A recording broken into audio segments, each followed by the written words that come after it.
All right, here we are. Here we go. It's just after 3 o'clock, 3:06 to be precise. My name is Matt Murphy, not Brian Wilson, in the chair for the man who is heading out or already at his 50th high school reunion. I don't know exactly the time frame on this. I'll lean on Chris Weber's knowledge of these facts.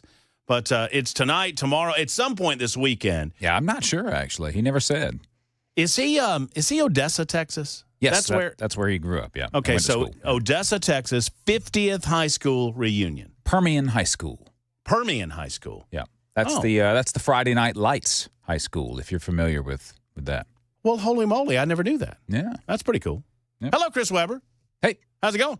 That's pretty good. You know, fair to partly cloudy.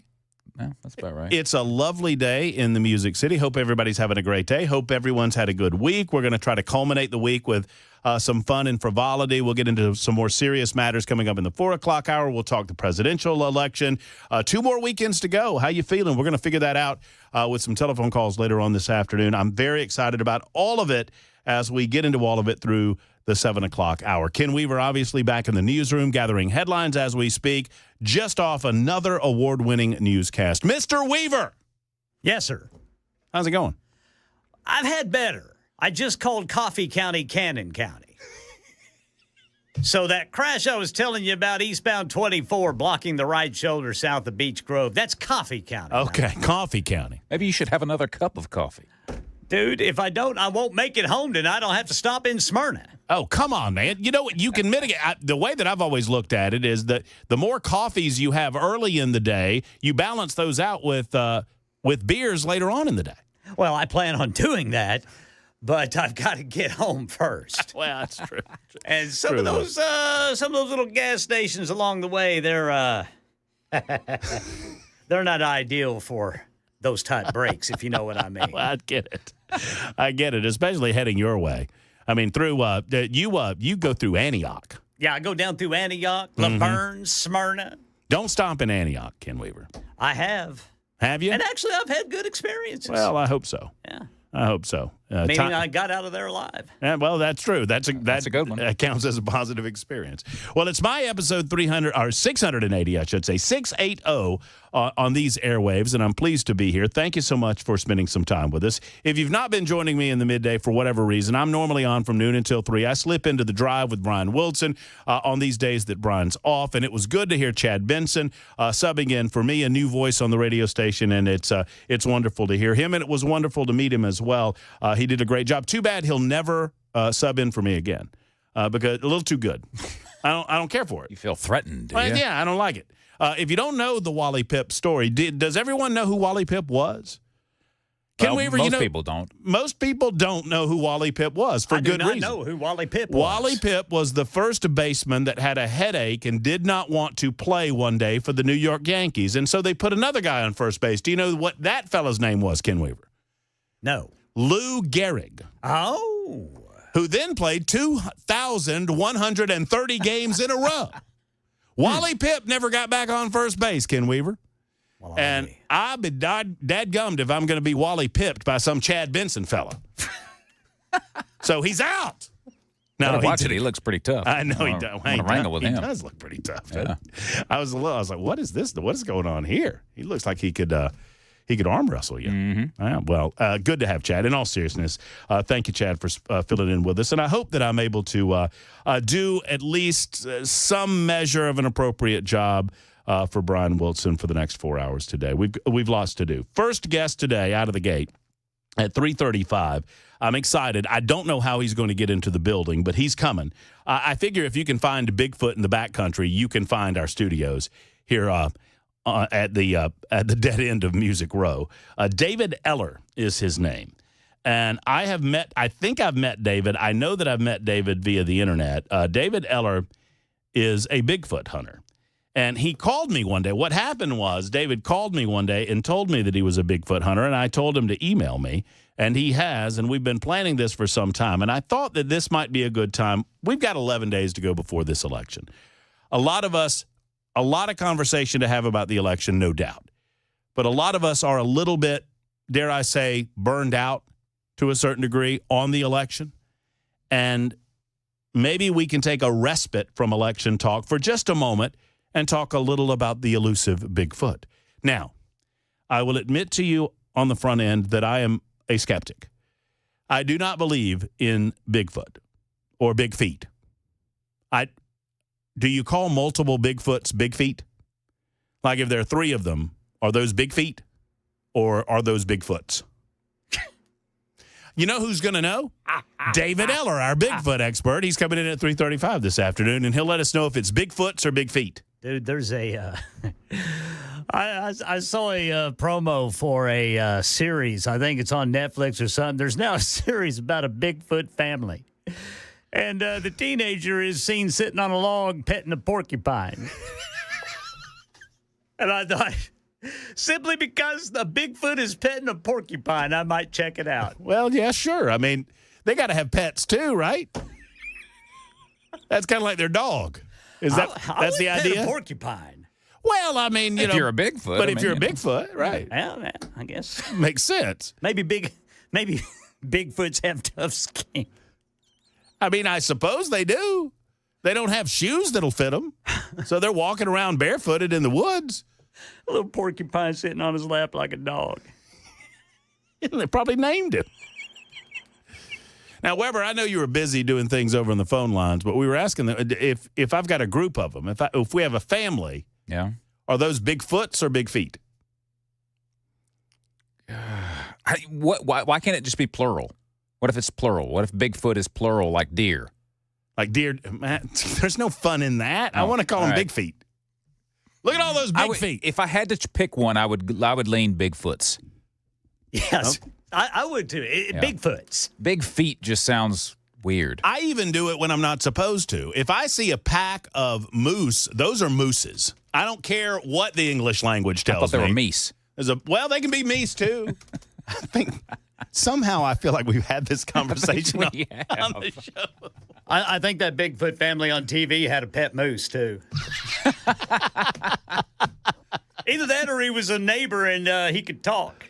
I think my Bigfoot guy is here. That's the only reason that Rich from Promotions would be communicating with me because, yes, Rich, that is correct. Yes, I'm going to go ahead and say yes while I program the show on the air. All right, we'll get into David Eller and Big Feets or Bigfoots in just a moment. I'm going to tell you what I was doing with my morning. I was on the bus just to demonstrate to you that I'm willing to get on any bus that'll have me.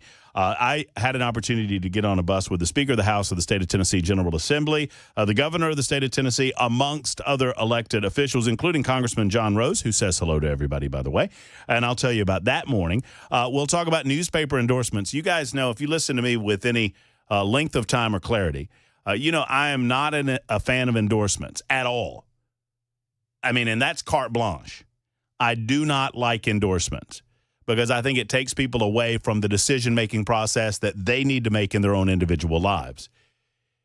I think endorsements in 2024 are nothing more than an exercise in ego.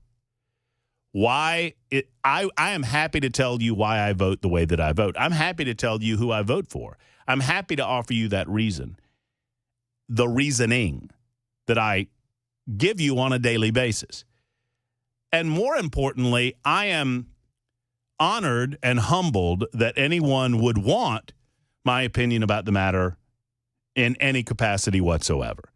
But this idea that people declare from their ivory towers on high those whom are worthy of their vote and declare whom you should be voting for their various reasons, I've always found to be absurd, just ridiculous. An exercise, as I say, in ego. Well, we're seeing an increasing number of news publications. We used to call them newspapers, kids. You know, there was a time back in the day, for those of you under the age of 30, there was a time back in the day where every morning organizations would print the internet for you, and they called those newspapers. And they would hand them to you in your mailbox or throw them on your stoop, and so you didn't have to worry about going online yourself. They called those newspapers. And there was a time when it was a big deal when newspapers made endorsements. Well, newspapers and news publications, news outlets, mostly liberal in nature, have decided that this is the year that they're going to pull back from some of these endorsement processes. Well, why in the world would they do that? I think I have an inkling as to why they would do that. And we'll talk about that today on the show. As I mentioned, 2 more weekends to go. man, it feels like we've been talking about this election process for the last 4 years. You know why? Because we've been talking about this election for the last 4 years. I remember with clarity, as if it were yesterday, as if I'm viewing an unmuddied lake, the day after the night of the election of 2020, when we began to fully realize that Donald Trump had had the election ripped away from him, and a lot of us have a lot of opinions as to how that went down. I would suggest the primary way that Donald Trump lost the presidency in 2020 was COVID-19 and the aftermath of COVID-19 and the ability for the Democrats to, A, run a candidate that was mentally and physically unfit to be president of the United States because they could hide him in a basement, and number two, the ability that the political left had to blame Donald Trump for things that Donald Trump had nothing to do with. As a matter of fact, I could make a better case in 2024 that the Democrats colluded with and were in bed with the Chinese, who we now know were primarily responsible for the COVID-19 virus to begin with. But regardless of the other shenanigans that you believe happened during that period in time, I remember like it was yesterday. I remember how frustrated America was. And I remember, and I was in Birmingham, Alabama at the time, I remember saying then, and I'll say now, America is stronger than one election. America can overcome this. It takes a focused and energized American population to overcome this. And we shall see on the other side the light at the end of the tunnel. And I believe that that light is coming in the form of a second Trump presidency. Is Donald Trump our savior and Messiah? Of course he is not. Is Donald Trump going to get America back on the right track? I believe that he will. Because I believe that most of getting America back on our right track is to get America focused on American interest, to get us focused on that which will make us better. The reason the slogan works so well, the reason the political left hate it so much, is because it resonates with the people of this United States. We inherently know that the government of China does things within their country and exterior to their country to benefit whom? Not the rest of the world. They benefit China. Other nations around the globe are doing things in their best interest for their country. And we seem over the last 30 or 40 years to have lost a sense of that. Donald Trump recognized that when he came down the escalator in 2015. And he galvanized it in 4 simple words. Why do you think it was so important for the political left to attempt to make MAGA a bad word, or to make America great again a bad phrase? Because it works, because it makes sense, and because there's nothing wrong with wanting this country to be the shining beacon on a hill that Ronald Reagan described so many years ago. We'll talk about that in the 4 o'clock hour with Senator Marsha Blackburn. We'll talk about it with you as well. We'll discuss some of the shenanigans that are going on right now as we speak in states like Virginia. Governor Glenn Youngkin has responded to this, and it's not good, friends. The state of Virginia wanted to attempt to purge voter rolls with individuals that ought not to be voting on said voter rolls. And a judge in Virginia has stopped that voter purge. A federal judge halted a voter roll purge of non-citizen voters. These are self-described non-citizen voters. If you are not a citizen of the United States of America, you have no right to vote in a federal election. Now, the various states might have various rules, or local municipalities might have local rules, and that's up to the individual states and the individual municipalities. But in a federal election, you must be a citizen of the United States of America to vote. Period. End of discussion. These are non-citizens, and a judge says, hold on a second, we're a little bit too close to the... This is what they did in 2020. We've had 4 years to figure this out, and now we're too close to the election? I don't think so. We'll discuss a little bit later on in this show. And the redheaded stranger makes an appearance at 5:35 this afternoon. She's talking about the Bourbon Bash that is coming up in less than a month. You know that it's Pamela Furr's baby, and she'll be here to discuss said baby and what it will look like this year. It's at the factory on November 16th, and we're excited to tell you a little more about that. Lots to come. Your telephone calls as well, 615-737-9986. It's a Friday edition of The Drive with Brian Wilson. Matt in for Brian on Super Talk. The Guaranteed Offer is the easiest way to sell your home. It's really simple. We bring you an all-cash offer. You close in as little as 21 days. No home inspections, no lockboxes, no open houses. Go to markspain.com to get a guaranteed offer and start packing. Did you know you're overpaying for your health and wellness products? With over 20 company-owned brands offering its members vitamins, supplements, wellness, and skincare products, you're able to save up to 70% off retail. Members Nutrition can't change your life, but we can change the way you live.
Metro Police investigating threats to 2 schools, including Covenant School. We've got the details on that. And it looks like one of the founding members of the Grateful Dead has passed away. We'll tell you about it at 3:30 on Super Talk 99.7 WTN. Thank you much, Mr. Ken Weaver. It's about 26 after the hour right now on Super Talk 99.7 WTN. Matt Murphy in for Brian Wilson. Brian is off celebrating his 50th high school reunion in Odessa, Texas. Congratulations to Brian. That's nice. When you get up to 50, the 50th, I imagine you go back just to see, I know what you're thinking. But that's too early, right? We're only in our late 60s. Yeah, much too early. So you're really, we just go to high school reunions to see who got skinny and who got fat, right? I wouldn't know. I've never been to any of mine. Have you not? Nope. My high school was so dysfunctional. They were trying. I graduated in 1991. You're probably, what are you, 90? Wait, are you older than me? I can't remember. I know Ken's much younger than me, but you, I'm not so sure. No, you're younger than me. You're like 95. 97. Okay. So you've had, what, your 20th? Yeah, that makes sense. You've had your 25th. 25th, yeah. I think that was last year. Wouldn't that be right? My high school, Thompson High School, THOMSON, no P in Thompson, they were so dysfunctional that they couldn't get it figured out. And there was this big argument on Facebook. They created a Facebook page, Thompson High School class of 1991. And there was so much argument about when to have it because they felt like they had to have it in the fall, but nobody wanted to do it in the fall because of football. Yep. That we just didn't have one. Sounds like my kind of school. Well, yeah. I mean, not that I think – I mean, I always threatened that I would go back to my high school reunion only if I actually told Nicole Brantley, the high school class president in our senior year. I told her this fairly recently, like 10 years ago. I said, I will come back only if I can speak. And she was like, why do you want to speak? I want to tell all of you people how awful you were. I'm surprised that didn't get you in. And that didn't go over very well at all. I can't imagine why. All right, we're gonna take a step away from politics for the next 30 or 40 minutes or so, and I'm excited about this next conversation we're going to have. I have just had the opportunity to officially meet our next guest, David Eller. David Eller and I communicated. I think it was online, or you called me. I want to say you called me and told me the movie situation. Yeah, and told me what you did, and I said we've got to get you in, and we've been going back and forth. And finally, we have you in studio. David Eller joins us in studio on the drive. David, good afternoon. Thank you. This is cool. I'm in the zone, man. You look cool. I'm in the seat. I love it. In front of the man. So yeah, I'm cool right now. Everything's cool. Tell everybody what you do. I am a paranormal investigator. I've hunted monsters for over 30 years. If you don't think that there are such creatures as Bigfoot creatures, I've seen them, I've heard them, I've dealt with them, and that's not all I deal with. I deal with other cryptids such as dogmen. Dogmen? Dogmen, yeah. Okay, I'm just writing that down. I don't want to get ahead of myself. Land between the lakes, my friend. Okay. I know the only person that's ever survived a dogman attack. Okay. That's a whole other story. That's a different deal. That's a whole deal, but yeah. Water cryptids, ghosts, UFOs, just the unexplained. And so you feel like there's a lot, I mean, you've experienced a lot out there that is beyond our natural order or understanding. Yeah, oh yeah, yeah. The monsters of your childhood are real. There are things out there that can rip your head off and jam it down your bloody neck hole. So, well, yeah. I mean, that's just Kamala Harris. She's running for president of the United States. Exactly. Yeah. Yeah. I was getting ready to there's say, a lot of stuff out there that most people haven't. Did you hear Weaver in there? No. Our man Ken. That's right. Our man Ken Weaver is an Oklahoma Sooner fan, and he was like, "Can some of these things that rip necks off and jam it down places? He needs those for the Oklahoma Sooner offense." Right. Yeah, right. because it's happening. I'm sorry that Ken's not here. You know. He's back there. He's back there in the background. Hey, man. Man, this is an honor. I love you. I love your voice. Well, thank you. I love you. everything about you, man. God bless you. Well, you too, sir. Rock on. I'm looking forward to this interview with you, It's man. going to be a lot of fun. Well, I can already here we tell. go.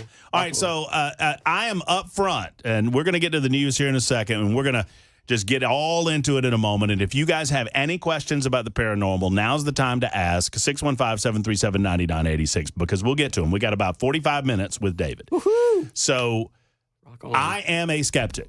Good. But I am open to being convinced that my skepticism is unwarranted. Okay. And so I think that's exactly what you need. I love it. I love it. But I will tell you, I had an experience just north of the Tennessee border that made me question my skepticism. Mm-hmm. It was at Octagon Hall. Do you know Octagon Hall? Oh, yeah. Octagon Hall is a freaky place, dude. And I experienced some things that were just like, I need to get out of here. It was in the basement of Octagon Hall. If people don't know about Octagon Hall, it's a weird place that it is. got a lot of history going on. I've not been able to hunt there, but yeah. A lot of paranormal activity and a lot of things coming together. All right, so David Eller's with us. He is a Bigfoot expert, a paranormal expert, and we're going to ask him some questions in a moment, right after the news on Super Talk 99.7 WTN.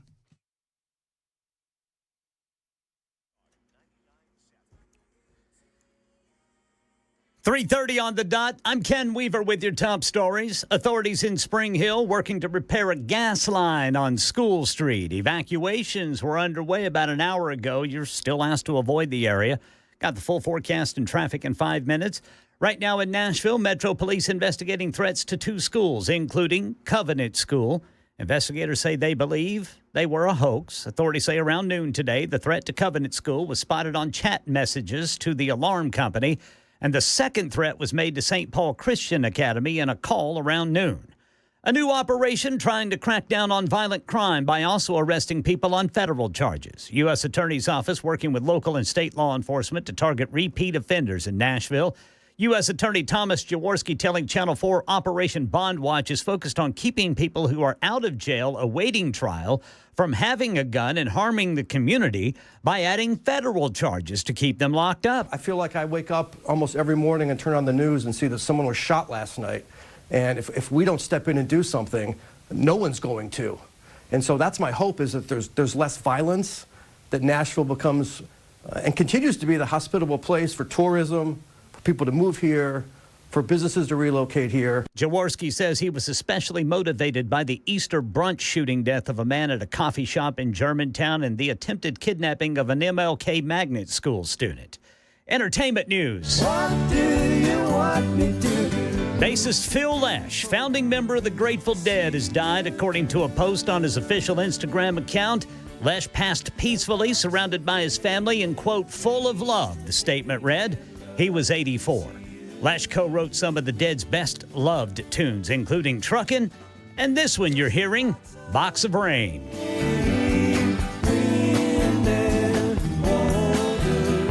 Rest in peace, Mr. Lesh. And that's the latest news. Traffic and weather next. I'm Ken Weaver, WTN News.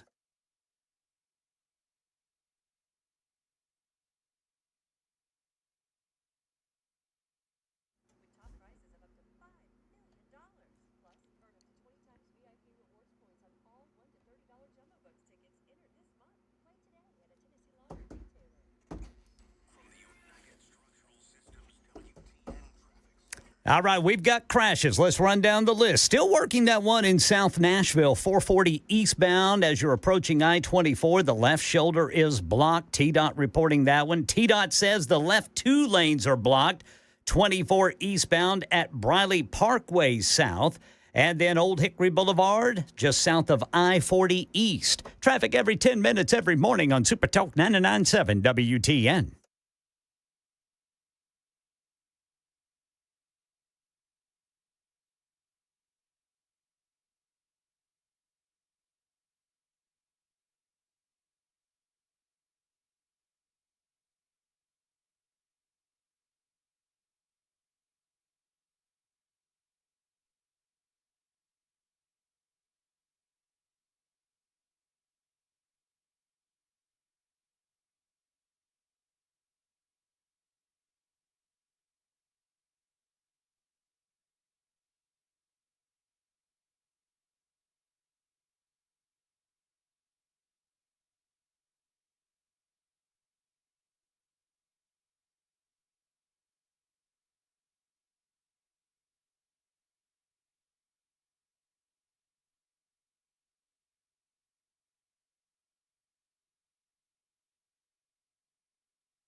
Super Talk 99.7 WTN Friday edition of The Drive in Progress. Matt Murphy in for Brian Wilson on this October 25.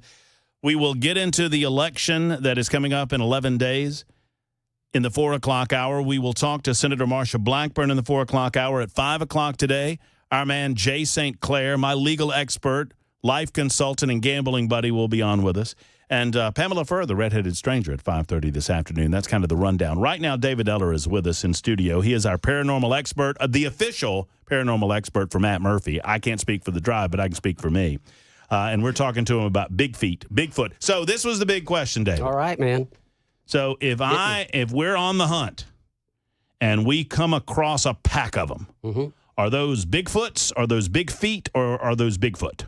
I prefer Bigfoot for either singular or plural. Okay. A group of Bigfoot. Okay. It's like deer, a group of deer, a herd of deer. Weber. Told you. Yeah. Weber was telling us before he came in, he thought it was probably going to be like deer. Yeah. There, you can hear all three variants, but I think big feets and Bigfoots sounds super clunky. And I have told people, other researchers, that we have got to get together and figure this out, because we can't be saying Bigfoots, big feet, Bigfoot. It makes it sound like we don't know what we're talking about. Are people in your industry torn, or do they care, or what is the preference between Bigfoot, Sasquatch, are all of those? I mean, I'm assuming there are other terms. Are those interchangeable? They are right now. Again, I've talked to them and I said, we have got to figure out one name for these things. You don't have multiple names for lions. You don't have multiple names for horses. Why do we insist on multiple names for these creatures? You know, it makes no sense. Okay, so talk to me about how you got into this, David. I read an article in Reader's Digest about 1969, and this was about the Patterson-Gimlin film. And if you don't know what that is, the Patterson-Gimlin film is a very famous film of the female, obviously female because of the big breasts, walking across the landscape. It was the look back video? The one everybody knows. Yeah. That's the Patterson-Gimlin film. And I had never heard about this. And I'm like, there really are monsters, hairy giants in the woods? So I went to Mom and I said, look, what do we got here? Are they around here? She said, well, I don't think so. I think that says California. But from that point on, it was a fever. And I began to research everything, every bizarre. I finally, as a collector, came upon the writings of Ivan Sanderson, who is a well-known scientist, researcher. And I said to myself, I'm going to be this guy. I'm going to be Ivan Sanderson. And after many years, I mean, that's kind of what I'm considered. All right, so a lot of these questions are going to be questions of a very simple nature, mainly because they're being asked by a simpleton. But no problem. It's a guy trying to learn. There are no bad questions. So how in the world is it, David? I mean, how many of these creatures would you speculate there are? We don't know, but there's thousands. They run in packs, anywhere from 3 to 5 as a family unit. That's why you see tall ones and little ones in the same group. They breed. Mm-hmm. I don't know how to say it, but when they get together, a male and a female of the species, they stay together as a unit. We believe? They seem to. Okay. Yeah, I mean, at this point, you called me an expert. I appreciate that, but no one is an expert on this. Mm-hmm. No one. The people you see on TV that claim to know everything, that's your first clue that they don't know nothing. As soon as we actually know if that's the case, that they stay together, you'll know that that's a fact when you have Bigfoot divorce lawyers. There you go. Out there. That's right. Because they'll get the money somehow. Yeah, it's coming. I don't know if Bigfoot has pockets to keep cash. But anyway. Well, you don't know. You never know. So where are they all over the world?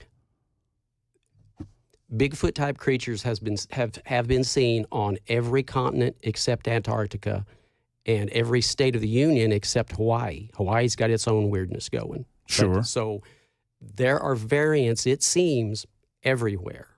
Okay. And they vary in terms of coloring, color, size, consistent size. Some are humongous, some are smaller. And these tend to probably be the actual species, not an age-related size difference. So what is our basic parameter? When we're talking about Bigfoot, what are our basics? Like they walk on two legs? Would that be? Walk on two legs. They have various fullness of fur or hair. Mm-hmm. Some are very sparse. Some will present themselves almost as if they are hairy Native Americans. There's in the U.S., there seems to be three variants. That's why you have 3-toed prints, 4-toed prints, and 5-toed prints. Mm-hmm. These are divided also in looks. These things can look everywhere from very apish to very horror monsterish to absolutely human looking. I heard a story a guy told me one time. He saw two females together. The one, he said, was absolutely beautiful. It looked like a Native American woman. The only difference was hairy. And he said he was looking at the butt of this one. He said she was nice, okay? The other one, who seemed to be in control, began to look at him and growl, like, get your eyes off of her. So they seem to have an understanding of what humans consider pretty. Bigfoot is jealous, Weber. You hear it? Bigfoot can get jealous, so don't be eyeballing Bigfoot's lady. I'm not going there. You man. don't. You better watch yourself when you get in the woods. So, how is it? And this is kind of on the lines of the simpleton questions. How is it that a creature that ranges inside? I'm not talking about adolescents, but invariably they're 6-7 feet tall, maybe even bigger in some cases. Adults range smaller end 6 to 8. The middle ground is 9 to 12. The forest giants and mountain giants exceed that. They get into 15 foot in California. Well, David, that begs the question: where are the bones? Nature takes care of itself. If you've ever had a bone, like I collect like elk bones and whatever, if you put it on your porch, in a month it's gone because the squirrels eat it. In the forest setting, squirrels, porcupines, mice, they eat bones like that. They need it for the calcium. How many times have you found a deer skeleton in the woods? Now, you'll find deer skeletons along the road. Occasionally. Yeah. So these creatures are rarer than deer. So assuming you're going to find bones in the woods is kind of a virtual impossibility. So it is, I hear you suggesting that they have an awareness enough to know to keep away from humans. Mm-hmm. And if humans come around, they know that it's in their best interest to skedaddle. Yeah. Yeah, they are wary, but there's a lot of different reasons for that. And this takes us into the two factions. I began to research this as though these were absolute physical creatures subject to every physical law such as we. It doesn't take long until you begin to have the oddball experiences. So you have North American ape. That's the way many people research these.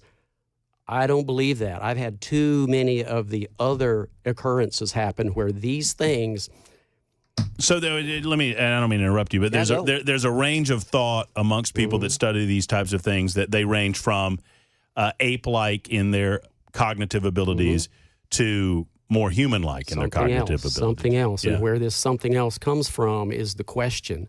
But it is a line of demarcation that once you cross it over to side B, you never go back to side A. And the people on side A are adamant that people on side B are out of their minds. I mean, is there infighting amongst the Bigfoot community? Yeah, about this exact thing. Okay. And there is one person you see on TV a lot. He and I don't agree on the footprints. He and I have had discussions about he won't consider evidence unless there are footprints associated with it. Well, that's putting blinders on. There's a lot more evidence out there to show these things exist than footprints. You have limited. Well, I've heard about the scat, David. I mean, there's scat. I mean, these things. Okay. They breathe. I've heard them breathing. I've been so close to them. They sound like Darth Vader. They scream like women being murdered. I'll tell you that story.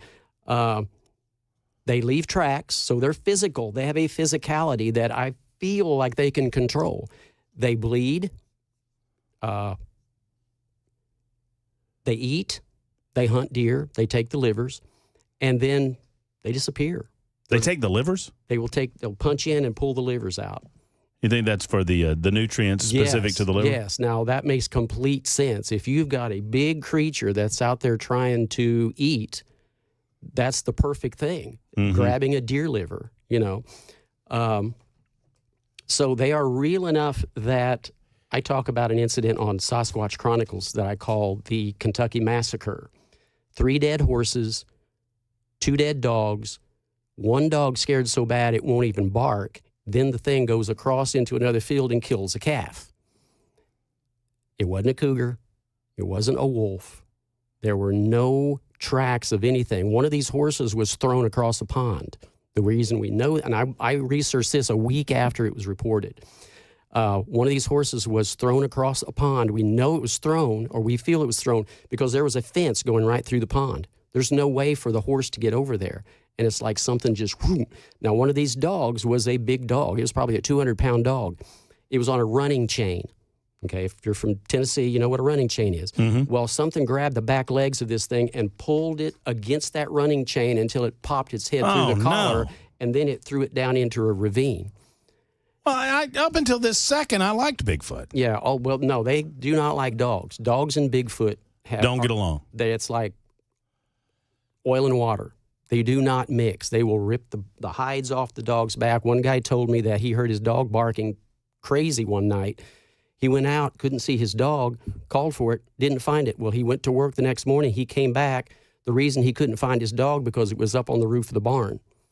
All right, so a lot of people responding on the membersnutrition.com super text line, and a lot of calls coming in as well. And the responses range from asking some legit questions to asking, why are we talking about this? Why is this important to you? Have you made this a purpose in your life? Why would it not be important? We're seeing evidence of a creature that science won't accept.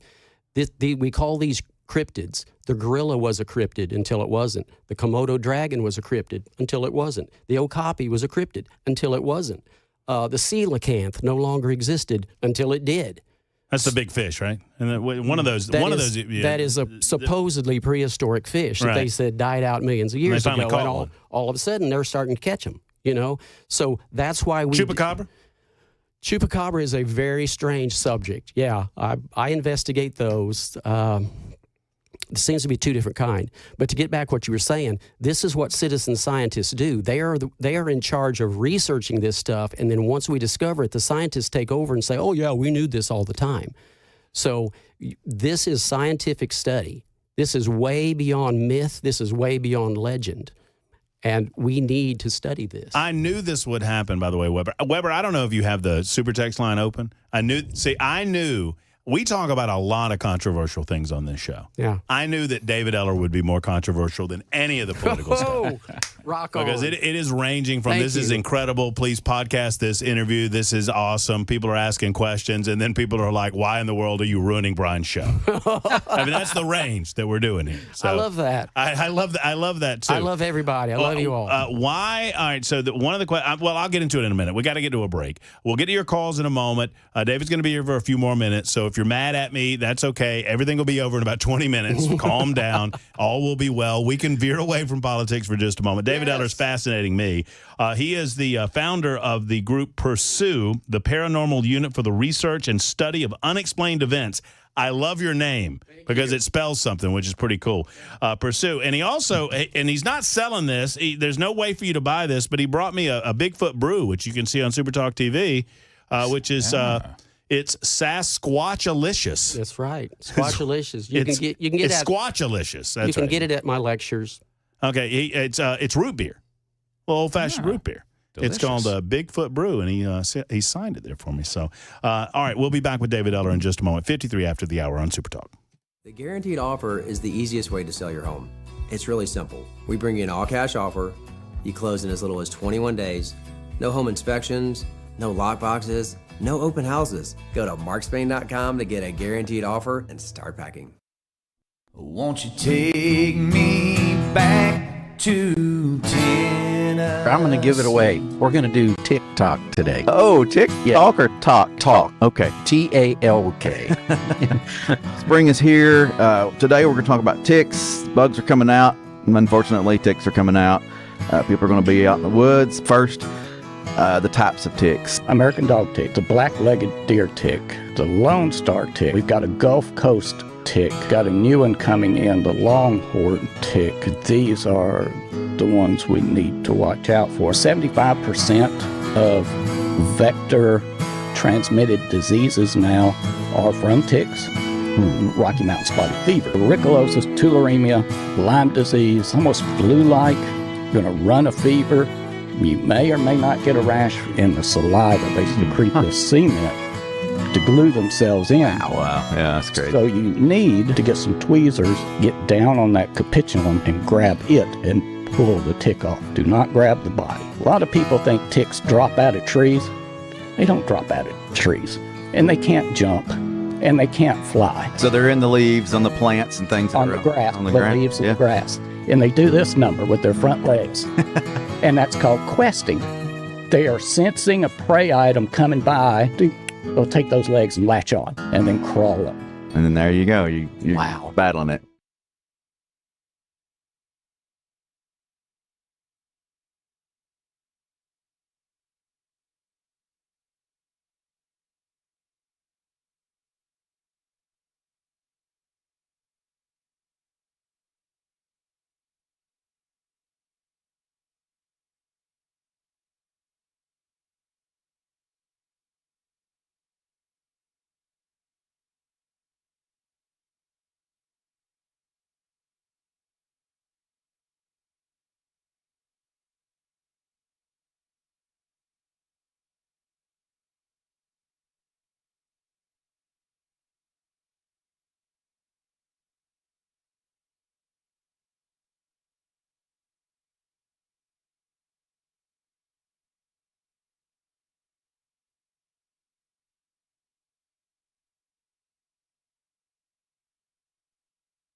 Hey, what's up, guys? It's Matt Murphy in the middle of downtown Franklin, Tennessee. We've talked so much about Savory Spice. I thought, why not show you the place? So let's go on in and see what's popping at Savory Spice. As I've always said, you will smell the spices even before you walk in. I can smell them right here in the doorway. Come on in and let's introduce you to the one and only Holly, who is the owner and proprietor of Savory Spice. Say hey, Holly. Hello, everyone. Now, enough about Holly. Let's talk about spicy and easy products like the incredible taco soup, which, as I said, you put this in a crock pot, you put all the ingredients that it tells you to buy right there, you put the spices in, and it's so easy. So if you don't know what you're doing around the kitchen, it's a perfect way to find your way around the kitchen, as is the Mediterranean dill risotto. Now, for the holidays, pumpkin pie spice. What doesn't it have, Holly? Pumpkin. It doesn't have any pumpkin in it. That's a fun fact for all of you kids out there. Now, if you stop by Savory Spice, either in the Franklin location or at L&L Market, you can get yourself a sample of the dill dip, which is my absolute favorite. Just tell them Matt Murphy sent you to Savory Spice with purchase now. So come by Franklin or L&L Market in Nashville and come see Holly and the entire crew at Savory Spice.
I'm Ken Weaver with your top stories. We've got the full forecast and traffic in 5 minutes. Right now, ABC News confirming that former President Donald Trump's cell phone is among the targets of a Chinese hack attack. Here's Stephen Portnoy. A joint statement from the FBI and CISA, the federal cybersecurity agency, says actors affiliated with the People's Republic of China have sought unauthorized access to commercial telecommunications infrastructure.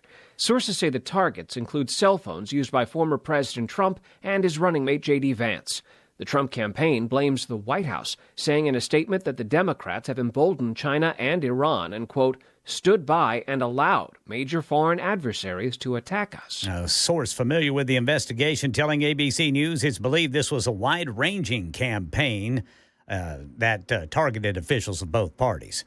At the Gila River Indian community just outside Phoenix, Arizona, President Biden today making a formal apology to Native Americans for how the U.S. government treated them in the past, including running a program that forcibly separated generations of indigenous children from their families, putting them into a government-run boarding school system against their will. Karen Travers with the latest. President Biden said his formal apology to Native Americans on behalf of the federal government is long overdue, saying the nation should be ashamed of what he called one of the most horrific chapters in American history. Generations of Native children stolen, taken away to places they didn't know, with people they never met, who spoke a language they had never heard.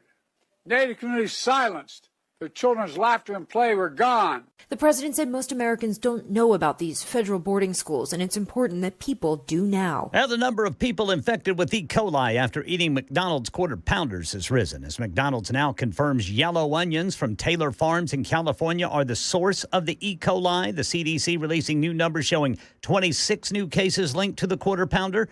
The total now 72. 12 more people have been hospitalized. 3 new states added to the list: Michigan, New Mexico, and Washington. Other companies that use Taylor Farms onions now pulling them off their menus as well.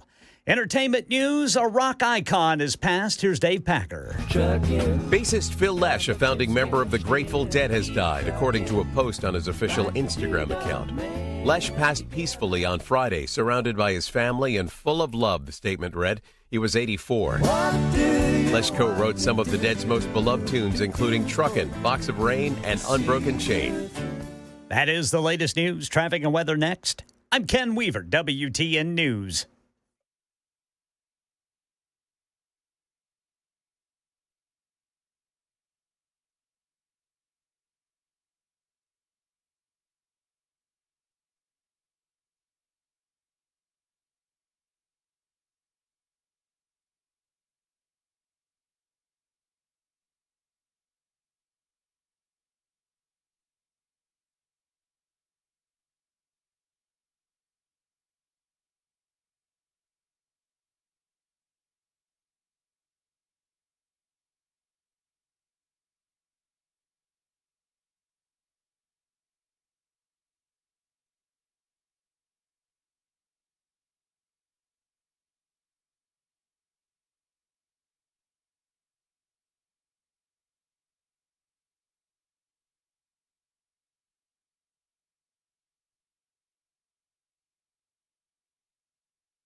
All right, in addition to the usual slowdown this time of day to try to get home, if you are on 24, looks like we have a multi-vehicle crash.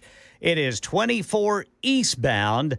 Looks like right there at Briley Parkway. The eastbound right shoulder is blocked, so it's going to be slow going through there. And then looking down here closer to Laverne. We've got Interstate 24 westbound in Laverne. Looks like the left lane of 4 lanes blocked by a disabled vehicle. Traffic every 10 minutes every morning on Super Talk 99.7 WTN.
All right, we've got a Virginia situation going on regarding voting rolls. We'll tell you all about that a little bit later on this hour. Donald Trump has responded after a federal judge halted a purge of said voting rolls. We'll get into that.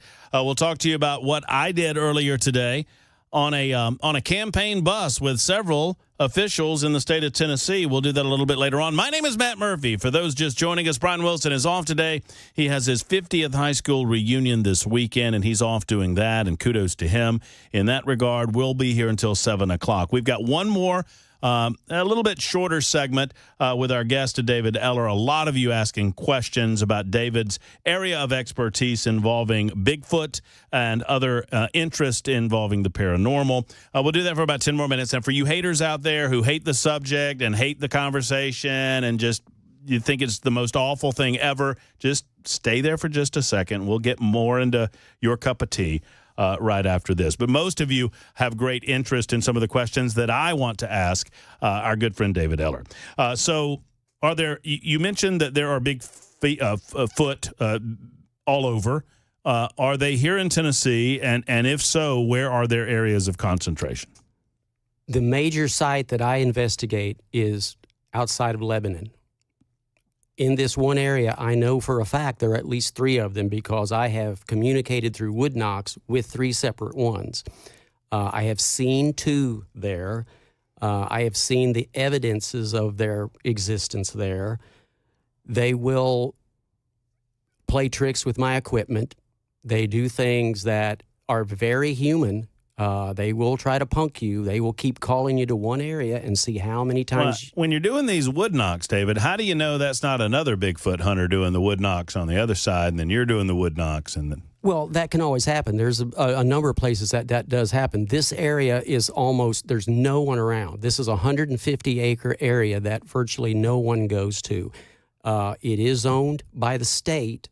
They don't allow a whole lot, even though it's open, you can get in there, but they just don't allow a whole lot of people in there. So when I'm there, I'm always conscious of who might be there. And I've seen very few people there. So I'm quite comfortable in saying it's not humans doing this. Why no? A lot of people on the Super Text line are asking this question. Why no photographic evidence? Why no well, I won't say no because you probably will say there is some, but why no photographic evidence? Why no game camera evidence? What's the deal? Well, there is all of that. That's the problem with the TV shows. They don't explore this. I myself have a face of a creature that I got on a game camera. I have seen other people's game camera footage. I have seen films that the gentleman who cleaned up the Patterson-Gimlin film and got it so that you could watch it without it jerking, he has a number of really good videos that show these creatures interacting. One of the creatures was 10 foot tall. The others were 6 or 7 feet tall. So there is that evidence. But the biggest reason you can't get clear pictures is because we're really still not sure if we're dealing with a completely physical creature or something that the Native Americans have always said, that these creatures are spirit beings that pass back and forth through reality. So that leads to a super text question. Are they interdimensional? I don't even know what that means. Well, that means they pass back and forth through realities, just like the Native Americans have always said. And this ticks me off because as white men, white folk, okay, we always want to say, Native Americans are so smart over here about nature, about human relations, about interacting with others, but we refuse to acknowledge this area. Why are we so willing to accept all this knowledge over here, but we say they're crazy over here? That doesn't make sense. So the Native Americans have already addressed that. They've dealt with these things way longer than white men have. But it's funny that as soon as white men start coming in as pioneers, they begin to have the same situations happen. Teddy Roosevelt writes about one. Daniel Boone writes about shooting one of these. So historical figures have addressed this, but we seem to not know that. For some reason, that's not... Well, you mentioned the shooting. If Daniel Boone could shoot, are we that bad at hunting that we can't bag one of these things? I mean, let's get a guy out there and take one down. Right. No, I agree. And that has happened. Look up the Hanobi situation. The Hanobi, what's the word? Anyway, yeah, at least one of these have been shot, and there was blood all over the ground. And what happens? A group of them come in and get the body. And the guy who shot it said he watched them come in, pull it out of the way. So that seems to happen virtually any time these things are shot. The others come in and take care of the situation. I don't know David very well, guys, but let me say, you seem immune to, because you've heard it all. Heard it all. You've heard, people call you a kook. People say, come on, there's no such thing as big. You've heard it all over your experience. And how do you respond to people that go, you're a kook? It doesn't bother me. Okay, my job is not to convince you of anything. My job is simply to tell you what I've experienced, what I have seen and heard, and what my fellow researchers have seen and heard. So it's up to you. I'm not forcing anyone to believe or not believe. And belief is a religious term. I don't use it. I am convinced of the existence of these creatures because I've had them. I've had them screaming at me within 40 feet of me. I've seen these things, and they will do that to push you out of a situation. A lot of what people hear in the woods that they fluff off and think, oh, it's nature sounds, that's really Bigfoot creatures communicating back and forth. Or maybe, David, I'm just throwing it out, maybe it's just nature? No, it could be nature. Okay. But when you hear it consistently, every time you turn into another trail, you hear the same knock, knock, and then it's answered. Those are these knock, knock. wood knocks. The wood knocks, yeah. They will communicate. And I have been on trails when it seems like they are telling the other one, here he comes, because they will do the same knock, knock. And down the way, you'll hear knock, knock, like, okay, I'm ready. Tammy wants to talk to our guest. We've got about 5 more minutes talking Bigfoot, then we'll get back to politics. Hey, Tammy, how are you? I'm very well. How are you? Oh, yeah. Slip those on there, David, so you can hear Tammy's telephone call. There you go. Very good. All right, Tammy, what's on your mind? Hey, Bigfoot is real. I saw him when I was a 9-year-old child. My cousins and I were playing outside, and it was at night, and my uncles were inside the house playing poker and drinking and whatever, so the kids had to stay outside. Well, we lived in the boonies. Up from the woods came walking down the driveway in front of us, Bigfoot, and we saw him. Yeah. Where was this? And this was in Giles, Tennessee, Giles County. Right. Yeah. There are a lot of reports from Giles County. So we went screaming to the house trying to get our uncles to let us in, and they wouldn't. But the Bigfoot that we saw was a light-colored, like it wasn't dark brown or whatever. Right. They wouldn't let us in the house, but we all saw it, and it just walked right. I guess because we were kids, it walked by us and just walked down the driveway where we were at. And then when it got to the road, it walked over the road, and there's a fence on the other side separating the property from the road. And it just like put its leg over it, like it didn't have to jump or anything. It just walked over it. Yep. So that really happened. Well, there you I'm go. a believer. Well, you need to get up with David. David, you've heard a lot of these types of stories. I'm certain. Yeah. Let me address a couple things. These creatures do seem to gravitate toward kids. They will present themselves to children, and they enjoy women. They will stand and watch women put clothes on the line. And the fact that this creature just walked by nonchalantly, very common. It's almost like they don't even want to acknowledge a young person. Bigfoot. Yeah. Horn dog. I don't know about that. But I'm just... But they look at women. And the Native Americans have always said, don't let your women get out in the woods by themselves. I would tell women don't ever go in the woods by themselves for a lot of reasons. But you mentioned David Paulides, okay, missing 411. He absolutely agrees that some of these missing women in national parks are the most dangerous places on earth, that they are taken by Bigfoot creatures. And this has happened in Russia. It's happened in Canada. What they do with these women, there are theories, like interbreeding or something? Yeah, there is a story of one Native American girl that was picked up, was gone for over a year. She came back pregnant, and she lost the baby. The creature actually carried her back to her village. She lost the baby, and she always said, "I'm glad that it didn't survive, because I don't know what it would have been."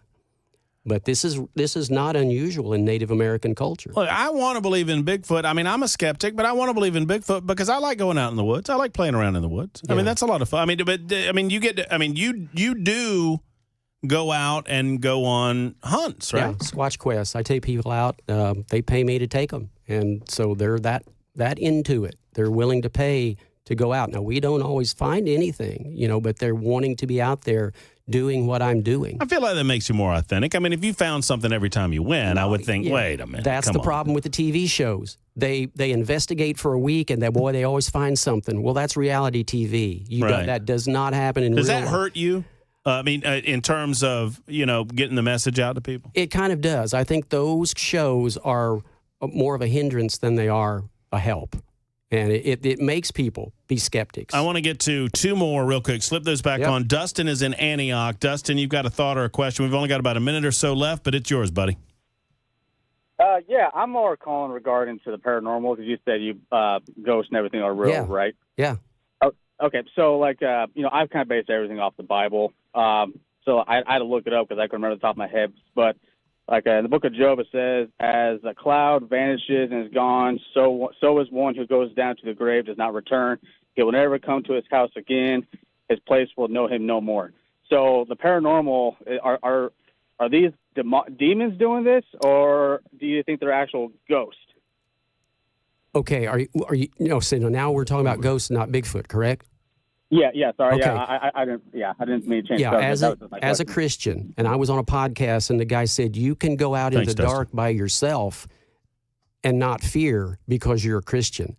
And yes, I think there are many. I think there's about 5 things that we lump into one category called ghosts. One of these things is demonic activity. I am what's called an ekbalist, and which is different than an exorcist. If you look in your Bible, you will find that term used. I believe when Jesus is casting out legion, I am legion for we are many. I think that term is used in that passage. It's also used in another, but this is a gift that God gives certain people and they are able to deal with the spirit world. There's only 2 kinds of spirits, good spirits and bad spirits. So you have to go in and decide what's going on. The only good spirits that I know of are angels. The only bad spirits that I know of are fallen angels, which are the dark angels. So, I would love to talk to you about this further. There's a lot of things going on out there that people don't realize. How can people, for more information, for more edification, how can people, is there a way for them to get a hold of you? Yeah, I've got a website getting started. It should be ready by December. But if you go to David Eller Bigfoot, just Google David Eller Bigfoot, and you will find a lot of stuff. I don't even know what all's on there because I don't put it on there. But I had a guy in front of me Google it, and he said, "Oh, my gosh, dude, you're famous." And I said, well, whatever. But he said, there's so much on here about you. So, yeah, just go there, and it will kind of get you started. You're talking about spirits. Let me assure you, after this conversation, there's going to be plenty of spirits in Matt Murphy's life later on. All right, cool. That's a joke, David. Come on. Okay. Well, I don't know. Dude, I just met you. Come on. Spirits, you know what I mean? I got it. You get me. Yeah. Listen, I love it. I absolutely love the conversation. Right. I appreciate you, brother. There's David Eller. You're coming to the election night party, you think? Heck yeah, man. Okay. Am I invited? Yes, absolutely. Okay. Are you wearing that outfit? You look great. You know what you remind me of? You remind me of the bad guy in a Western. I've been told that. Yeah, I bet you've been told that. You can't wear that and not have been told that. It's bright pink because I love pink, and then everybody says I look like a gay gunfire. Well, there you go. Well, y'all come to the election night watch party and see if David's in black or pink. Well, there you go. There you go. It's Thank a you, buddy. challenge. Thank you. There's David Eller, Bigfoot expert, and pursue the paranormal unit for the research and study of unexplained events. We're going to get back to politics in a moment on Super Talk 99.7 WTN and The Drive.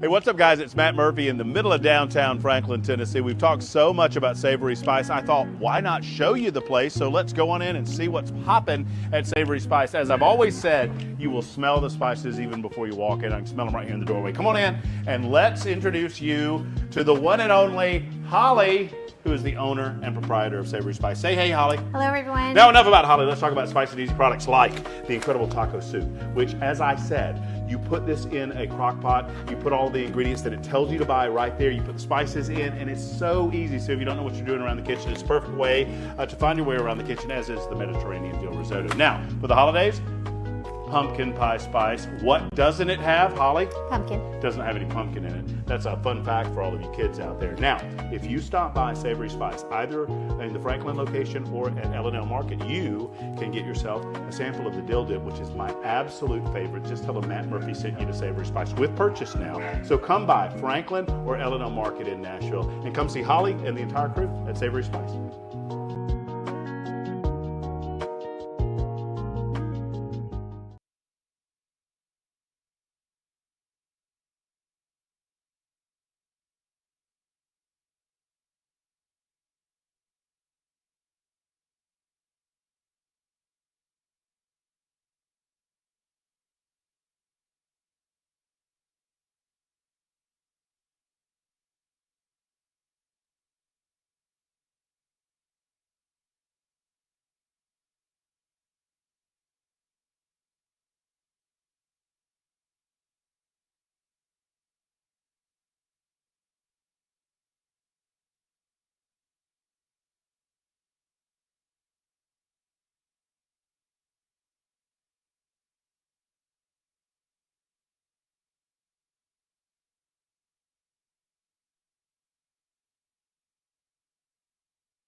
Brand new early voting data in the race for the White House coming up at 4:30 on Super Talk 99.7 WTN. Thank you much, Mr. Ken Weaver. Ken Weaver back in the newsroom. Chris Weber is handling the situation, making sure that everything that comes out of our speakers sounds as good as humanly possible. My name is Matt Murphy, and I'm in for Brian Wilson.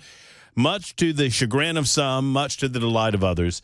But I get that. I understand it. I think I just figured it out, though, as I was walking David Eller out, and we were talking about the interview and having a conversation about him stopping by the election night. I figured it out walking back. So if he's right, he said that, Bigfoot likes the ladies and the kids.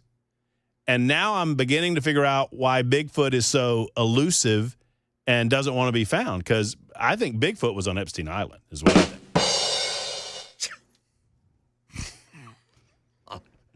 I could have given you the. Yeah, that's actually. I don't think I deserve the rim shot on it. I think I deserve the wah. Anyway, 615-737-9986 coming up in just a couple of minutes. I mean, that was quite an entertaining experience for me. I don't know. I could talk to that dude for hours. I love it. I hope my dad was listening, because he is a big Bigfoot nerd. He loves Bigfoot stuff. I guess in the interest of full disclosure, I should tell everyone I don't believe, and this is no disrespect. I would say it if he was sitting. I actually told him this during. I don't believe a word of it. I don't believe any of it. But that doesn't mean that I'm not open to listen. What I'm fascinated about, what fascinates me, is that there are a lot of people that are fascinated with that. Oh, absolutely. And they are all in. You said your dad? Yep. I mean, I don't know. The fascination is real, whether or not Bigfoot is real. I don't believe a word of it. But you know what? You can't prove that they don't exist. Well, that's true. I also would suggest to you that I find it quite interesting that so many of us in our political lives and in our political discussions are so willing to go to the conspiracy theory first. Right? And I'm not casting any aspersions against any of you. Kathy just said Bigfoot killed Epstein. Well, he didn't kill himself, Kathy. I just find it real interesting that we are willing to go to the worst case scenario when it comes to our government. But any mention of Bigfoot and the same folks are like, oh, stop it, Murphy. Let's get serious for a minute. Okay, well, birds aren't real, that kind of thing. All right, 29 after the hour, Super Talk 99.7 WT. And I'll tell you what we'll do. Brad's in Gallup. We got to get these Bigfoot questions or comments out of the way, and then we'll get to Marsha Blackburn, who wants to talk about politics. Hey, Brad. Hey, man, I've got a question. I had it for David. I wish he was still on, but I'm just wondering if he knows how many years thermal drones have been used as far as deer hunting and searching for wounded deer. Don't you think a Bigfoot would have shown up in thermal technology? Yes, I do. I mean, I am certain that one of these days we'll have David back on, maybe during the holidays, during some of the slower political times when people don't get so upset at me about veering away from political discussion. But, and I'll ask the question because it merits an answer. I mean, but David said that they have photographic evidence, they have video evidence, but that doesn't get shared a lot on social media platforms. I have a hard time believing that. Look, the man is all in. He's got these. I'll ask the question. I'll write it down and I'll ask the question. Right now, Ken Weaver will answer the question, what's going on in the news? That happens from the Super Talk 99.7 WTN newsroom right now on the drive on Super Talk.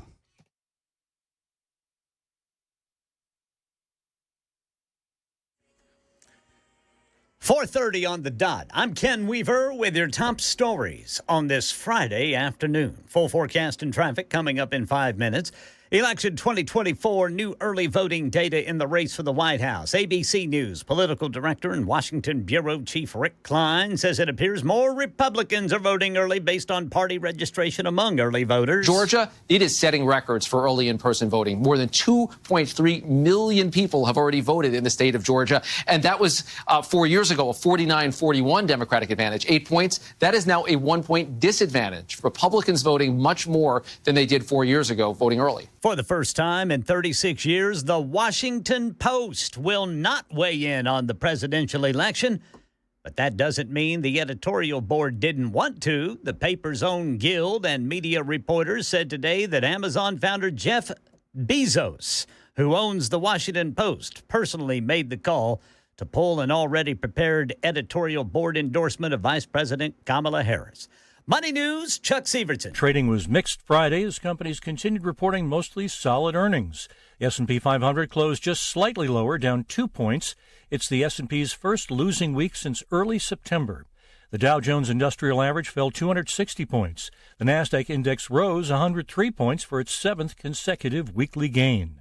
Both the S&P 500 and the Dow have been generally falling back from record highs set late last week. Markets have been more cautious amid worries that stocks have become too expensive. Higher Treasury yields, which make stocks less appealing to investors, added more pressure. Capital One Financial jumped over 6% after beating Wall Street's third-quarter financial forecasts. UGG footwear maker Deckers Outdoor climbed 10.6% after raising its financial forecast for the year. Technology companies L3 Harris Technologies rose 3.6% and Western Digital rose 5.7%. That's the latest news. Traffic and weather next. I'm Ken Weaver, WTN News.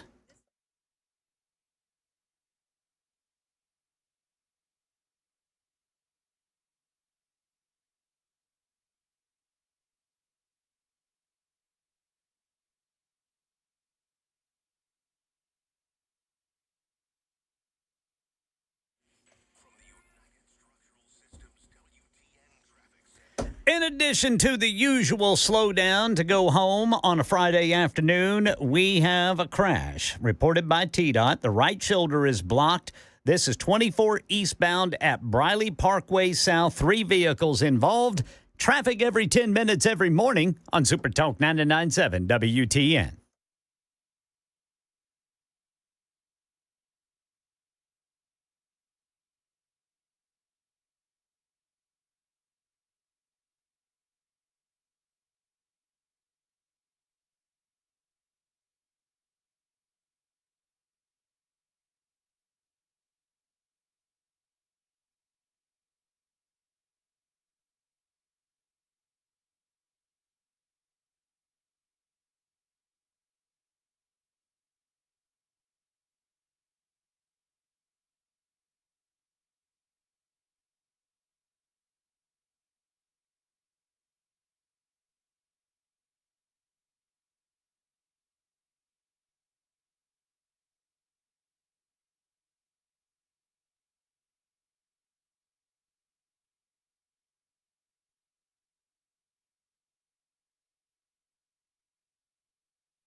Hey, I'm Joan Jones on Super Talk 99.7. And you know, the dual power of radio and digital has always been such a plus for our advertisers. So if you're thinking about your 2025 plans, make sure you check us out at 997WTN.com/epic.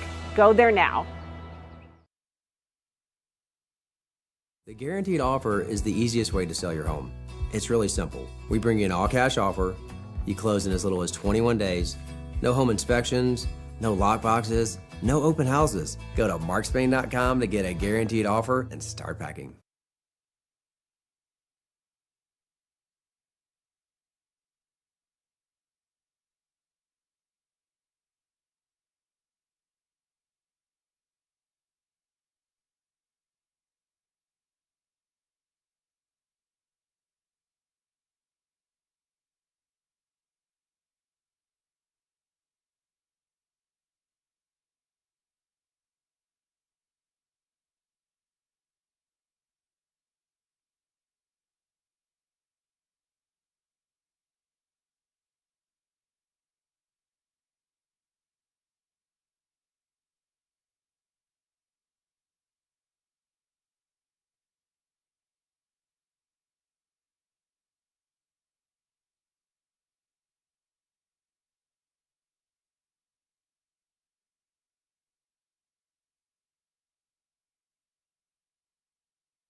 I started that break.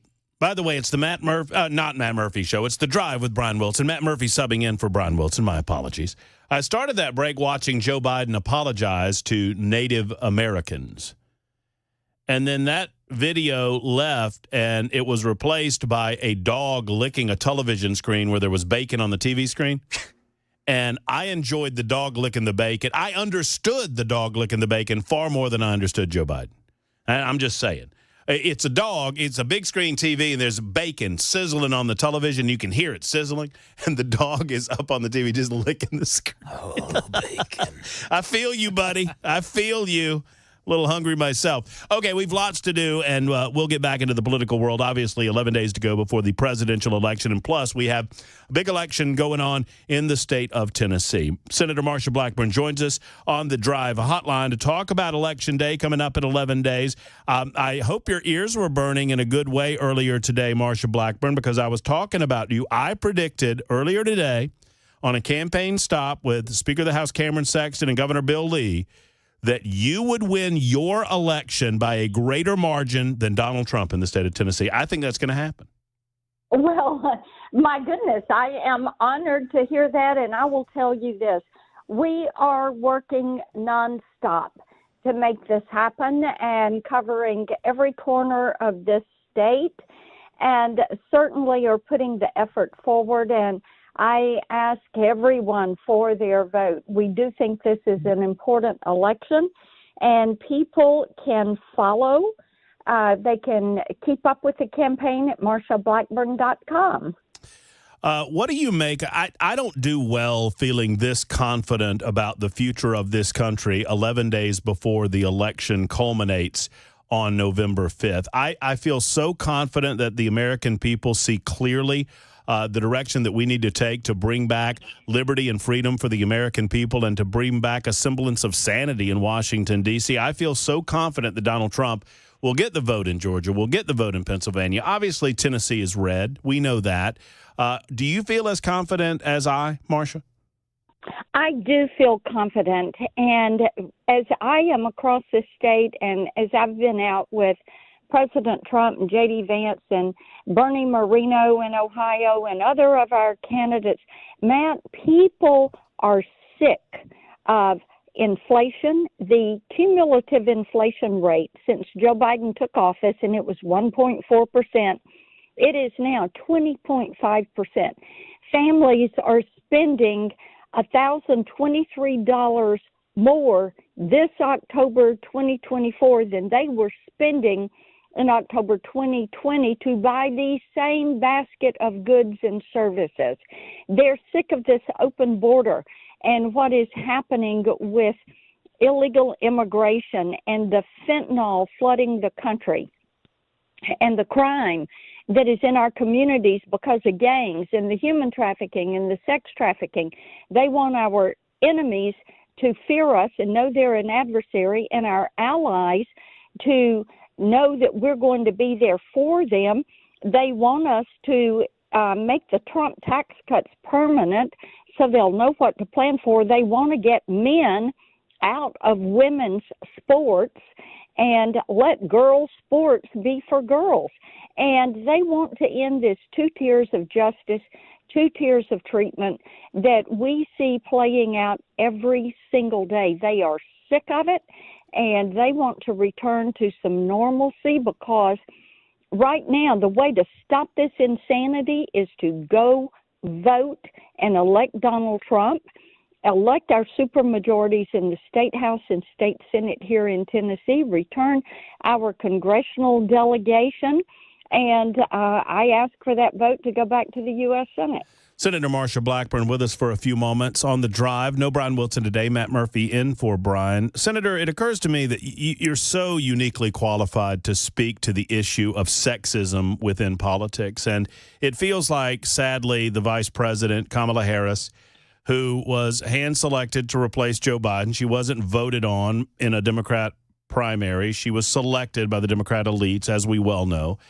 She now finds herself behind Donald Trump in so many of the battleground states, and she's now, wagging her finger and chiding potential voters for not voting for her, and she has some of her some of her minions on the campaign trail, if you will, to include a former president, Barack Obama, suggesting that there's misogyny going on as to why certain population groups, primarily black males, are looking elsewhere, looking toward Donald Trump as opposed to Kamala Harris. They claim that it's all about sexism and not wanting to vote for a woman. What do you say?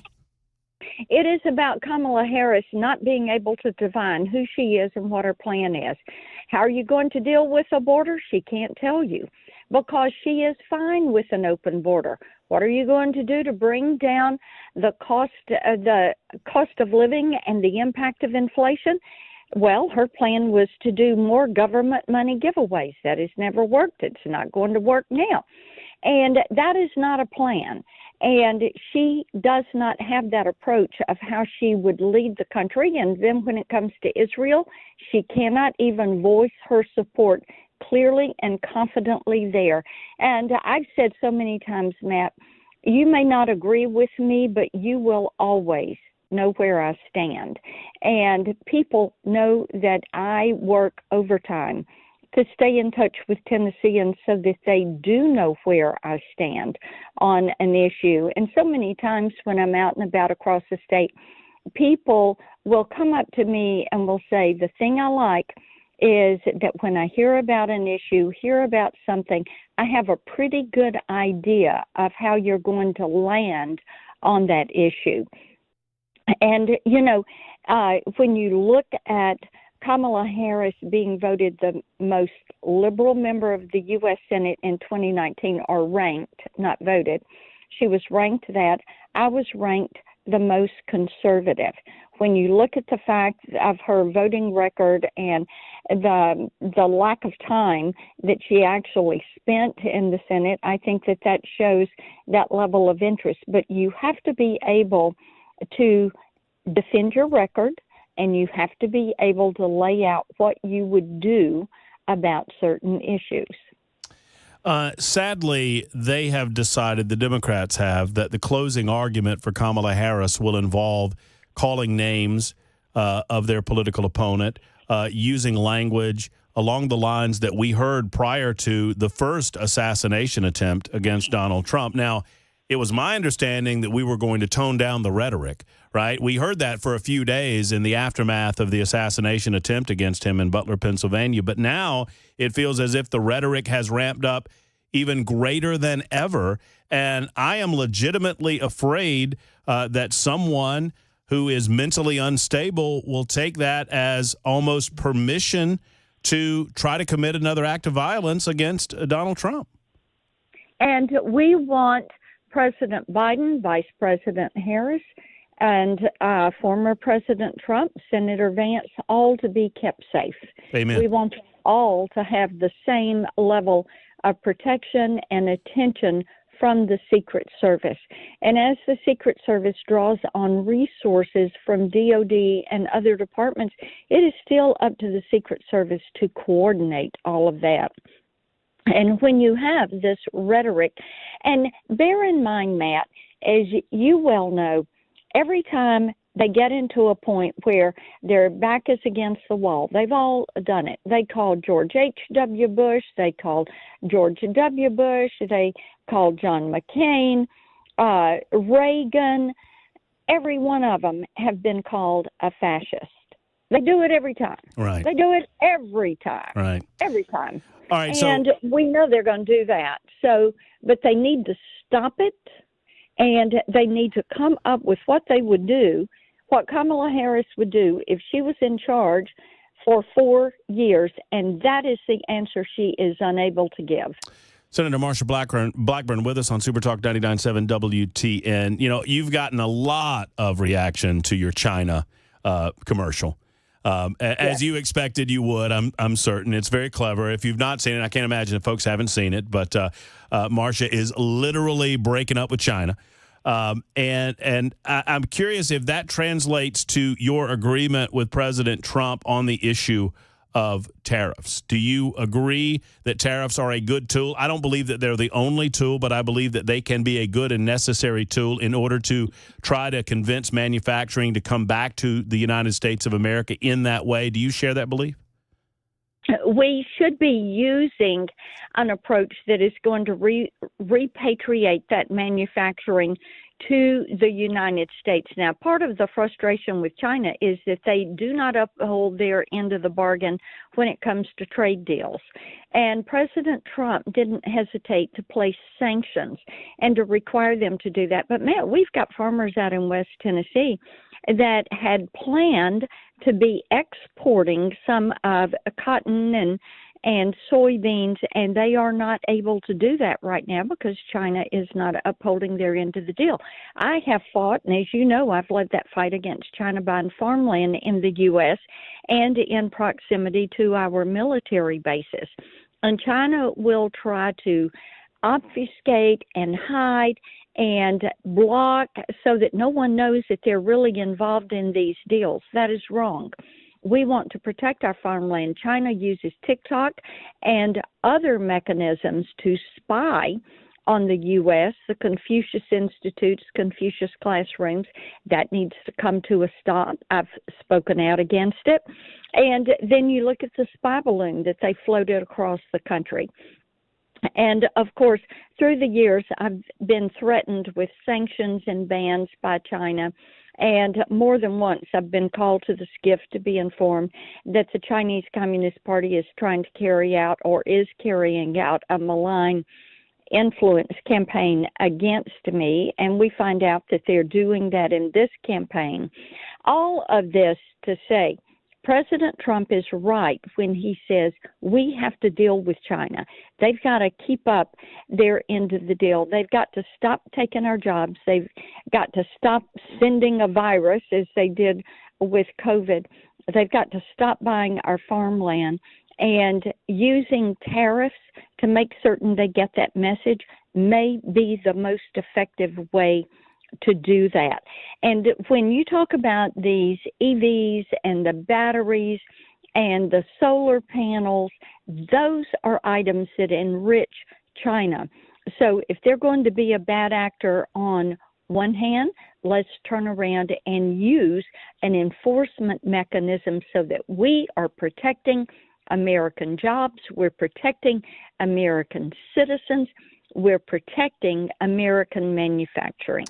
And I would note along those lines, Senator, numerous federal agencies, according to a recent House Oversight Committee, as you well know, this report came out just the other day, 300-page report, numerous federal agencies under Biden-Harris have failed to, A, understand, B, acknowledge, or C, develop a plan to combat Chinese Party, the Communist Party of the Chinese government's political warfare against the United States of America. It's time to get an executive branch that recognizes that real threat. But in order to do that, we have to win an election.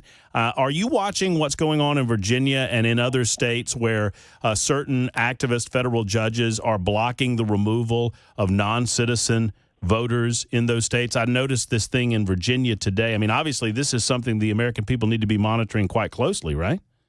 Oh, my goodness, yes. Can you believe this? We would have a sitting federal judge, an activist judge, who is standing up and saying to the governor of a state, okay, you know, your predecessors that were Democrats were allowed to clean up the voter roll, but we are going to remove that ability from your state and from you, a Republican governor, and actually allow people who are non-citizens to vote in these elections.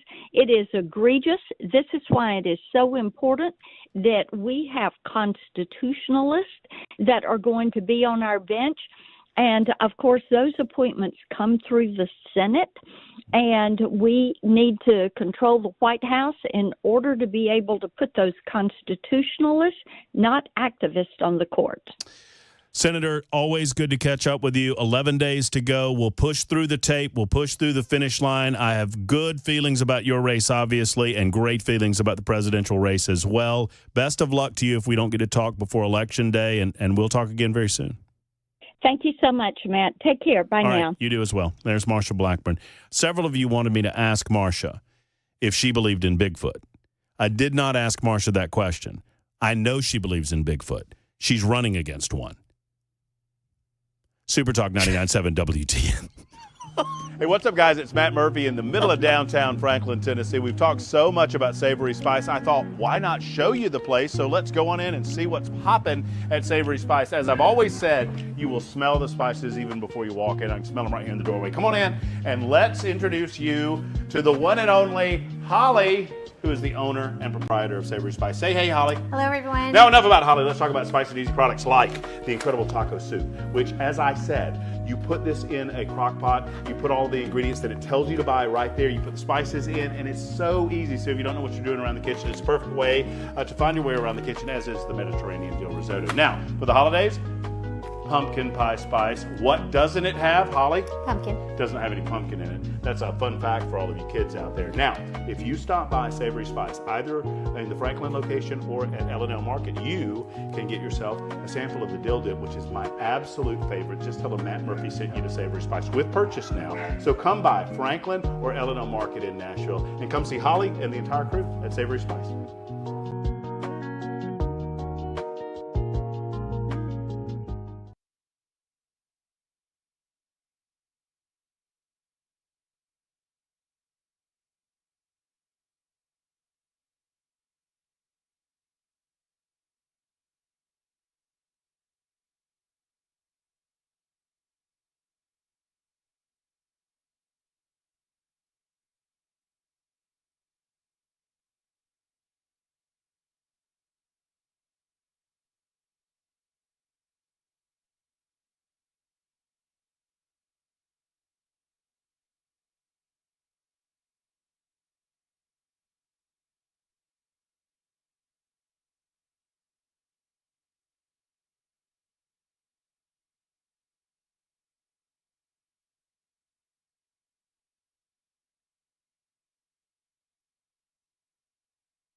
I'm Ken Weaver with your top stories. Got the full forecast and traffic coming up in 5 minutes.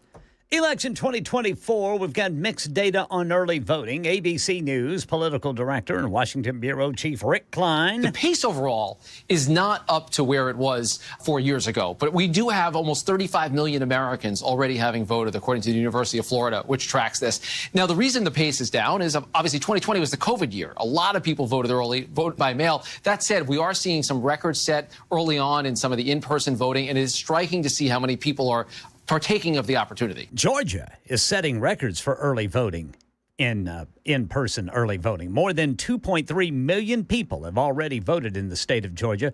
That was 4 years ago, a 49-41 Democratic advantage, 8 points. That is now a 1-point disadvantage. Republicans voting much more than they did 4 years ago, voting early in Georgia. Lancaster County, Pennsylvania's Board of Elections says it is investigating about 2,500 suspected fraudulent voter registration applications it says were dropped off at their office close to the registration deadline. Lancaster County District Attorney Heather Adams says concerns were raised during the application review process. Indicators of fraud included inaccuracies with the addresses listed on the applications, false personal identification information, as well as false names. Yeah, she says they are aware of at least 2 other counties that received similar applications that are currently being investigated. Election 2024, former President Trump is in Austin, Texas to record an interview with popular podcaster Joe Rogan. Beforehand, he took shots at Vice President Kamala Harris, who is going to be in Houston, Texas tonight. Today, Kamala is here in Texas to rub shoulders with woke celebrities. Isn't that exciting? But she's not going to meet with any of the victims of migrant crime while she's here. We have many of them right here, the families, we have many of them. Including Alexis Nunn Gary, the mother of 12-year-old Jocelyn, who police say was murdered by 2 illegal immigrants last summer. Due to the Biden-Harris policies we have here are why she's not here anymore. She was taken from her vulnerability, and they made her a target and ran with that, and now I will forever be a grieving mother, and my son will forever be a grieving brother. Vice President Harris going to Texas because the campaign says it is ground zero for the fight for reproductive rights. That's the latest news. Traffic and weather next. I'm Ken Weaver, WTN News.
Crashes mixed into the usual slowdowns for the drive home on a Friday afternoon. We've got a crash in Berry Hill reported by police. This is going to be 440 eastbound at I-65. And then a little further south on I-65, got a multi-vehicle crash reported. That is going to be blocking the left shoulder, southbound 65, right there, just past Harding Place. Traffic every 10 minutes every morning on Super Talk 99.7 WTN.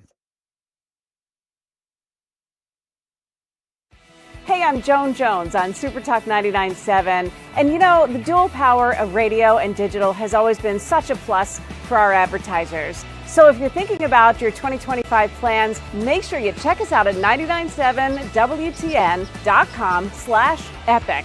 Go there now.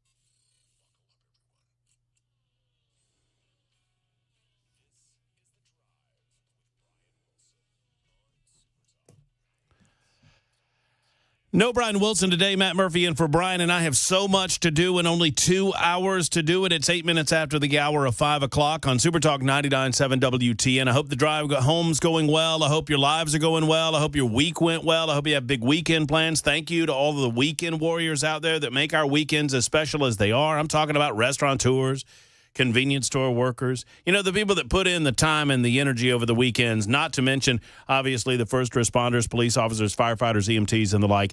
Thank you for helping us make our weekend special, and we appreciate you being a part of the drive today on Super Talk 99.7 WTN. I've got an incredible amount to do. So we have a lack of newspaper endorsements from the Washington Post and the LA Times. I have to tell you about my experience on the bus with Governor Bill Lee earlier today, along with Speaker of the House Cameron Sexton, amongst others. Congressman John Rose was there as well. I have to tell you about fascism and what Kamala Harris is saying about fascism. And there is an incredible video that I posted up on my X feed, at Matt Murphy Show. I'm going to play you this in just a moment. In about 30 moments, actually. If a moment is a minute, then about 30 minutes from now. It is around 2 minutes, a little under 2 minutes. It is a video that every single person in the United States of America should go and watch. It is a chair. You see a chair in a room, like a living area, and you see an elderly man go and sit in that chair. And that elderly man speaks directly to Kamala Harris about the use of the term fascism and comparing Donald Trump to Adolf Hitler. That man is a concentration camp survivor.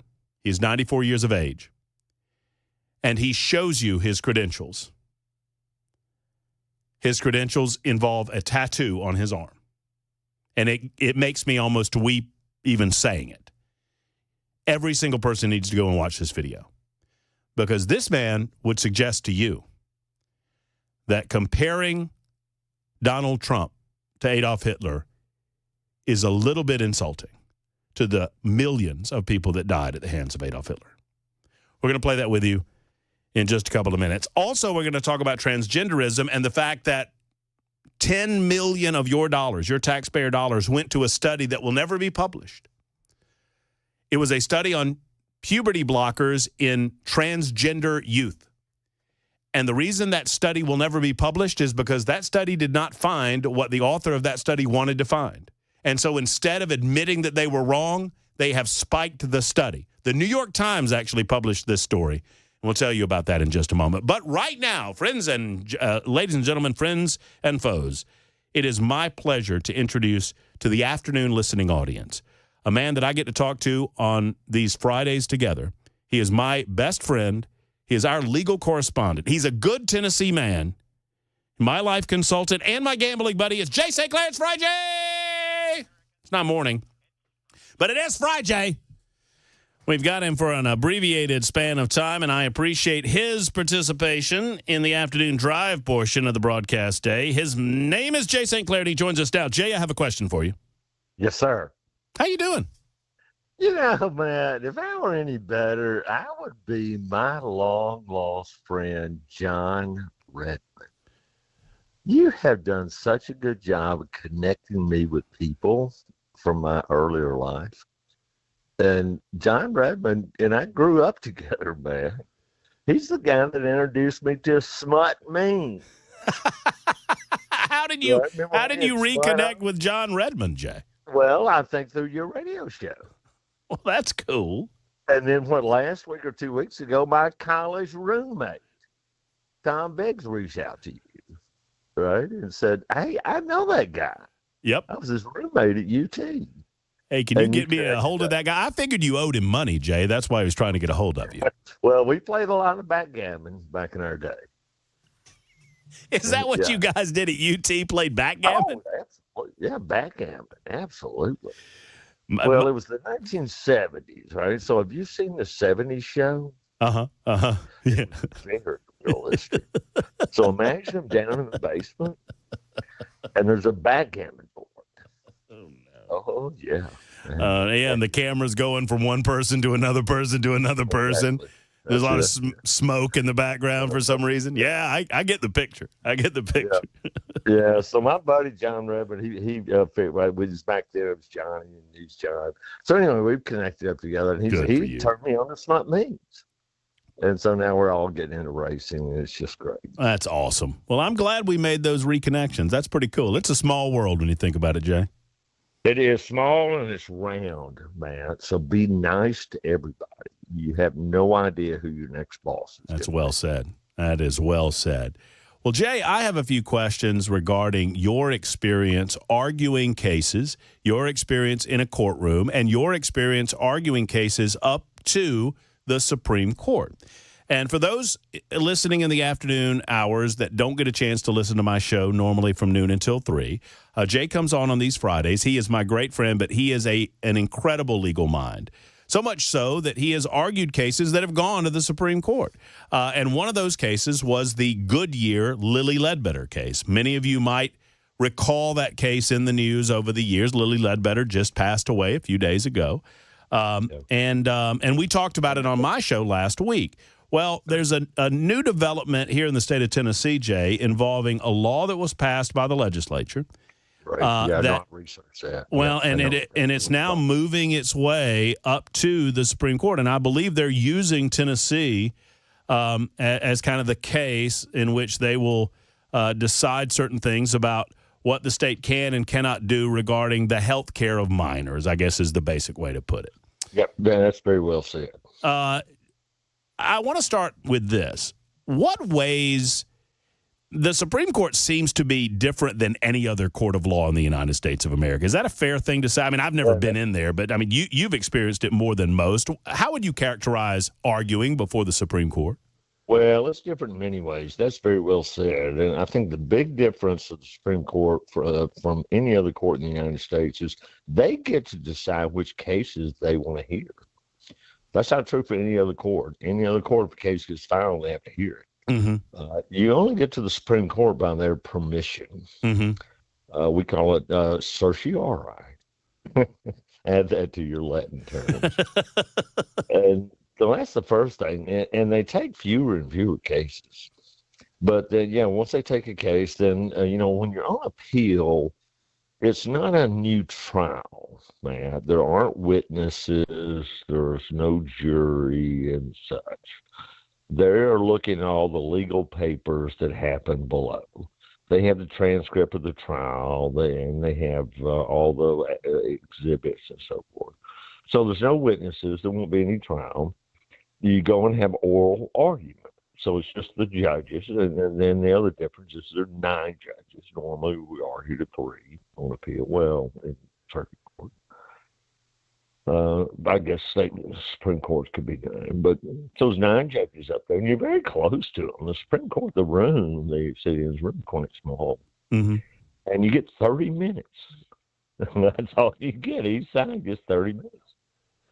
And so, the first big difference is they get to decide which cases they want to hear, and 4 judges have to vote to take it. And the second one in 30 minutes, actually, that's pretty normal time for oral argument. But the third is they're really smart. Right. I mean, they're really, really smart. They're not there by happenstance. No. Right. Well, maybe a couple of well, I was about to say, maybe a couple of the liberals, but whatever. And so you don't really get to make your argument. You spend a lot of time getting ready for it, and then you get in and say, and they give you these rules, but then you always have to begin by saying, "May it please the court." Well, I think maybe may it please the Chief Justice and the court. Mm-hmm. And they give you very strict rules about how to act, and then you say, "My client." Excuse me, counselor. Let me ask you a question. And so for the next 30 minutes, you're answering questions. You don't really get to make your argument. And it's very intense. And so, I mean, it is, I mean, it's true. We've heard these stories, but it is the case that once you begin, when a judge interrupts you with a question, you stop and you just have to answer the questions, right? And that's pretty much what's going to happen for your 30 minutes. Well, now, you could say, well, Your Honor, excuse me, let me finish my speech, and then I'll get to your question. That's probably not a winning strategy, Jay. That's how you lose. Yeah, that's right. I tell you, I love questions from judges, man, because I want to answer them. I had a case one time in the 11th Circuit Court of Appeals, which is, the court right below the Supreme Court. And it was like I had a co-defendant, so the other guy, he got to argue, plenty of arguing. I was the last person up. So I heard all the questions, and some of them weren't answered. So I got up and said, Judge X, you asked this, here's the answer. Judge Y, you asked this, here's the answer. Judge Z, you asked this, here's the answer. And they're all not, okay. And I said, are there any other questions? No, you cleared him. Huh. Thank you very much. And then I sat down.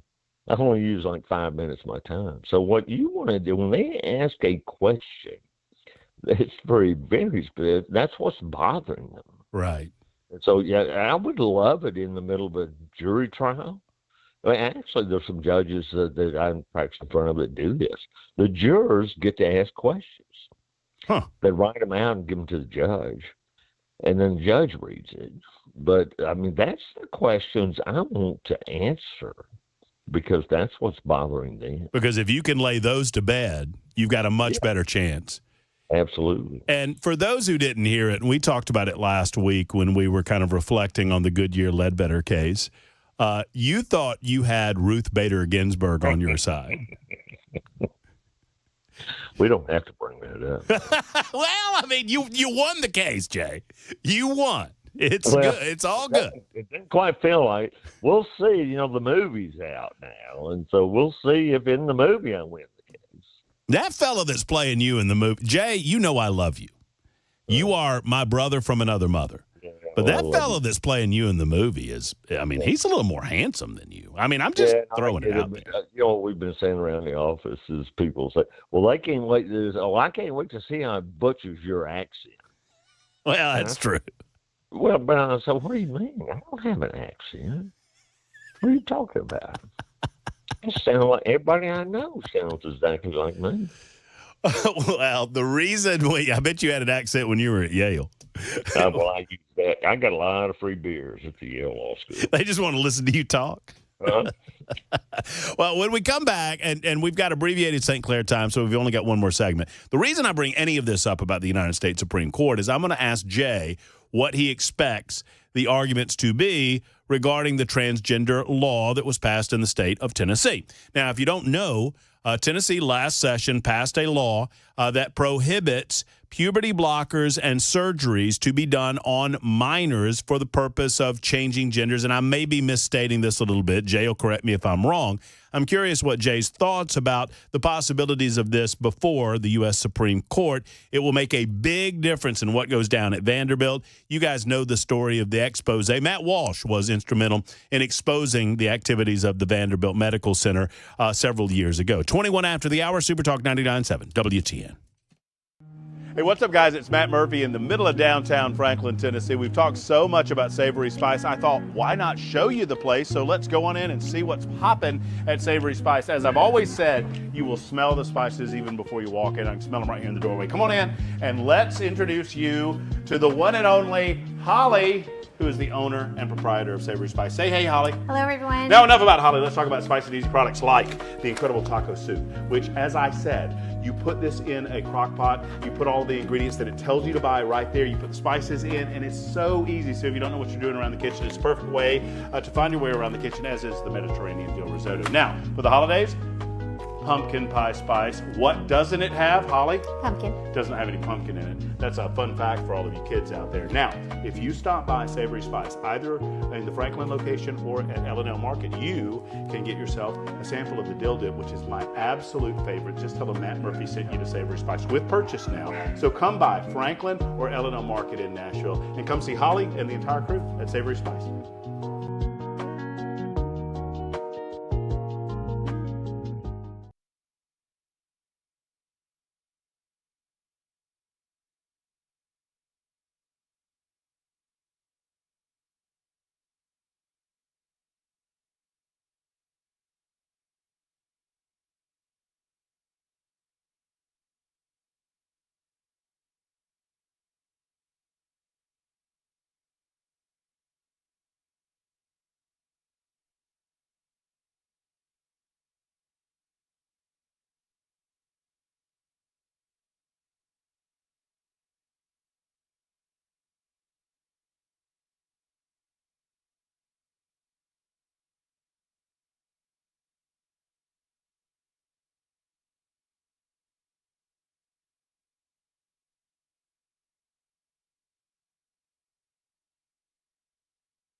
New early voting data in the race for the White House. Sad news to pass along in the entertainment world. All that and more at 5:30 on Super Talk 99.7 WTN. Hey, Ken Weaver, can I ask a question without giving up the tease? Ask it, brother. Does this have anything to do with a popular television show? No. Okay. Well, then have you heard that story? No. The dude that sang The Love Boat died. Really? Yes. Gotta look up that fella's name. Well, I don't know his name, but I remember that song. Boy, oh boy. My grandma loved that show. Loved that show. Love boat. Soon we'll be making another run. Jack Jones. There you go. Dead at the age of 86, I believe, was his age. Jay St. Clair is alive and well. He's joining us this afternoon on The Drive. No Brian Wilson. Brian will be back Monday. He's off for his 50th high school reunion this weekend. Jay, so let's talk about the case. I mean, it seems to me that it makes sense that the state has consistently believed that it has a level of involvement in terms of age restriction when it comes to potentially harmful activity. Like, drinking alcohol, and the state can, in certain ways, supersede the wishes of even parents. Another good example would be tattoos. I used a different example the other day when I heard that this case was going to be taken up by the United States Supreme Court, and it's more of an affirmative example. If I go to the United States Marines with my 16-year-old son, and I say, my boy wants to be a Marine, and I want my boy to be a Marine, and he's ready to be a Marine, let's sign him up. They're not going to do it, Jay. So what do you make of this case broadly? I wish I'd had Chuck join the Marines when he was 16. I never thought about that, man. He would have painted those poles all the way to the floor if he'd have done that. You're never going to forget. I got to come up there, and we just got to spend 3 hours talking about all this inside baseball stuff. The test is, the government, they can't just do things willy-nilly. It has to be rationally related to a legitimate government interest. It has to be rational. It doesn't have to be right. It just has to be rational. Mm-hmm. And so a lot of this is about science. Are these treatment, and we're talking about medical treatment, so that's a little bit different. But there's a lot of medical things that are prohibited.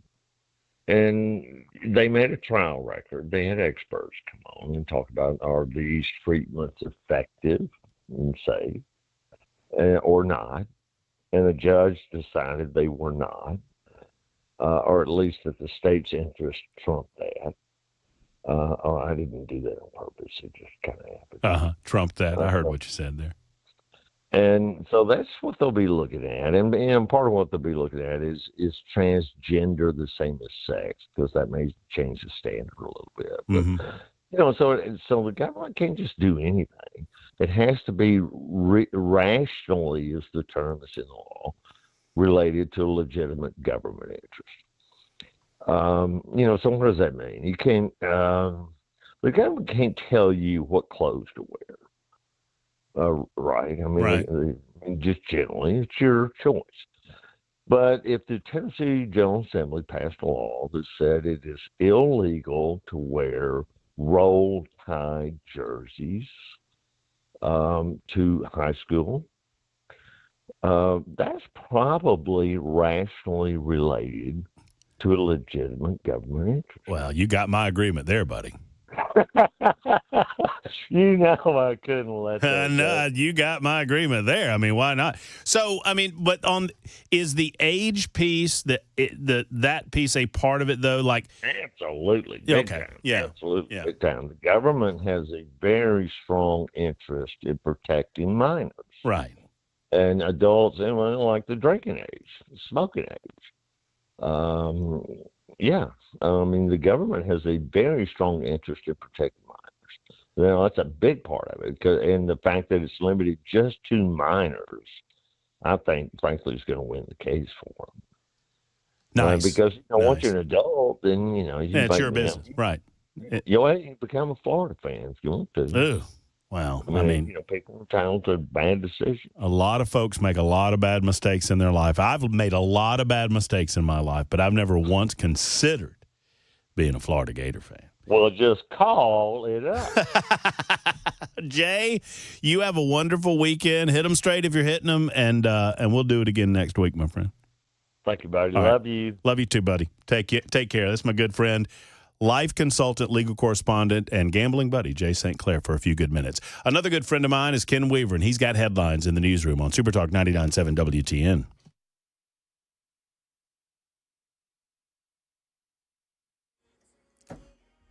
5:30 on the dot. I'm Ken Weaver with your top stories. Got the full forecast and traffic in 5 minutes. And right now in parts of the country, early voting data indicates more Republicans are voting early based on party registration among early voters. ABC News political director and Washington bureau chief Rick Klein. What we don't know necessarily is how independents are voting or whether they're definitely voting. But in Nevada, Democrats had a pretty big edge in early vote 4 years ago. That is erased and turned around right now. So What happened 4 years ago is in Nevada, you had Democrats basically building up a firewall before Election Day. That's gone now. Here in Nashville, Metro Police investigating threats to 2 schools, including Covenant School. Investigators say they believe they were a hoax. Authorities say around noon today, the threat to Covenant School was spotted on chat messages to the alarm company. Then the second threat was made to St. Paul Christian Academy in a call around noon. Elsewhere in Nashville, a new operation trying to crack down on violent crime by also arresting people on federal charges. U.S. Attorney Thomas Jaworski telling Channel 4 Operation Bond Watch will be focused on keeping people who are out of jail awaiting trial from having a gun and harming the community by adding federal charges to keep them locked up, starting with people charged with murder and attempted murder. I feel like I wake up almost every morning and turn on the news and see that someone was shot last night. And if we don't step in and do something, no one's going to. And so that's my hope, is that there's less violence, that Nashville becomes and continues to be the hospitable place for tourism, for people to move here, for businesses to relocate here. Jaworski says he was especially motivated by the Easter brunch shooting death of a man at a coffee shop in Germantown, attempted kidnapping of an MLK magnet school student. Entertainment news. What do you want me to do? Bassist Phil Lesh, a founding member of the Grateful Dead, has died. According to a post on his official Instagram account, Lesh passed peacefully, surrounded by his family and full of love, the statement reads. He co-wrote some of the Dead's best loved tunes, including Truckin', and this one you're hearing, Box of Rain. Just a box of rain. Phil Lesh was 84. That's the latest news. Traffic and weather next. I'm Ken Weaver, WTN News.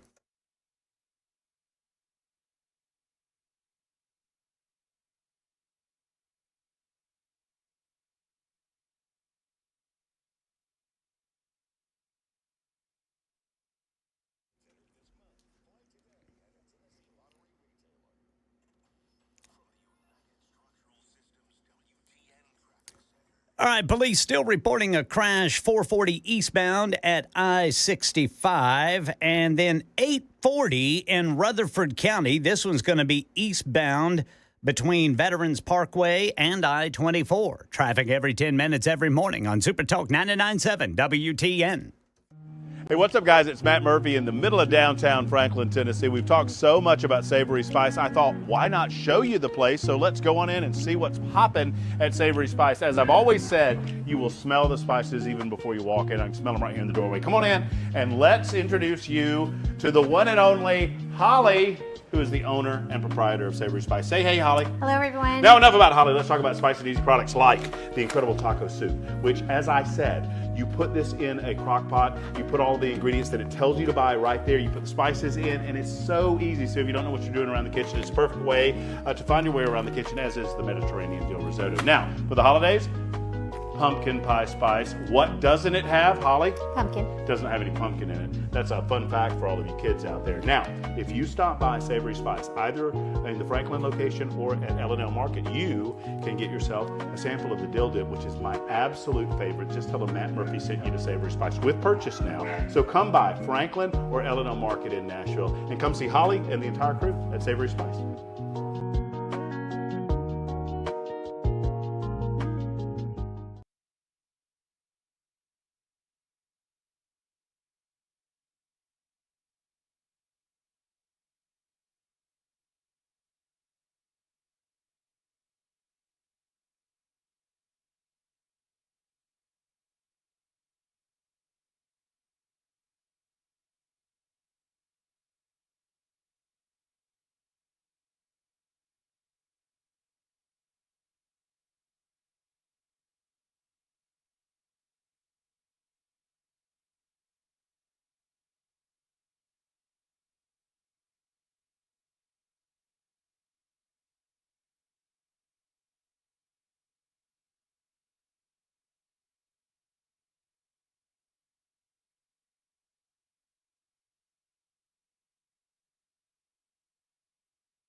Super Talk 99.7 WTN, Matt Murphy in for Brian Wilson. Thank you for being with us. Hope your weekend, dare I say, is going well so far. I was admonished on the Super Text line to remember the truck drivers who drive over the weekends. I should remember you as I thank those weekend warriors out there that make our weekend so special. Really, we should thank our truck drivers every single day because you know what? Everything that you have, just about, I mean, without almost any exception, everything that you have came on a truck. And a truck driver drove it to you or drove it somewhere for you to pick it up. So thank you to the truck drivers.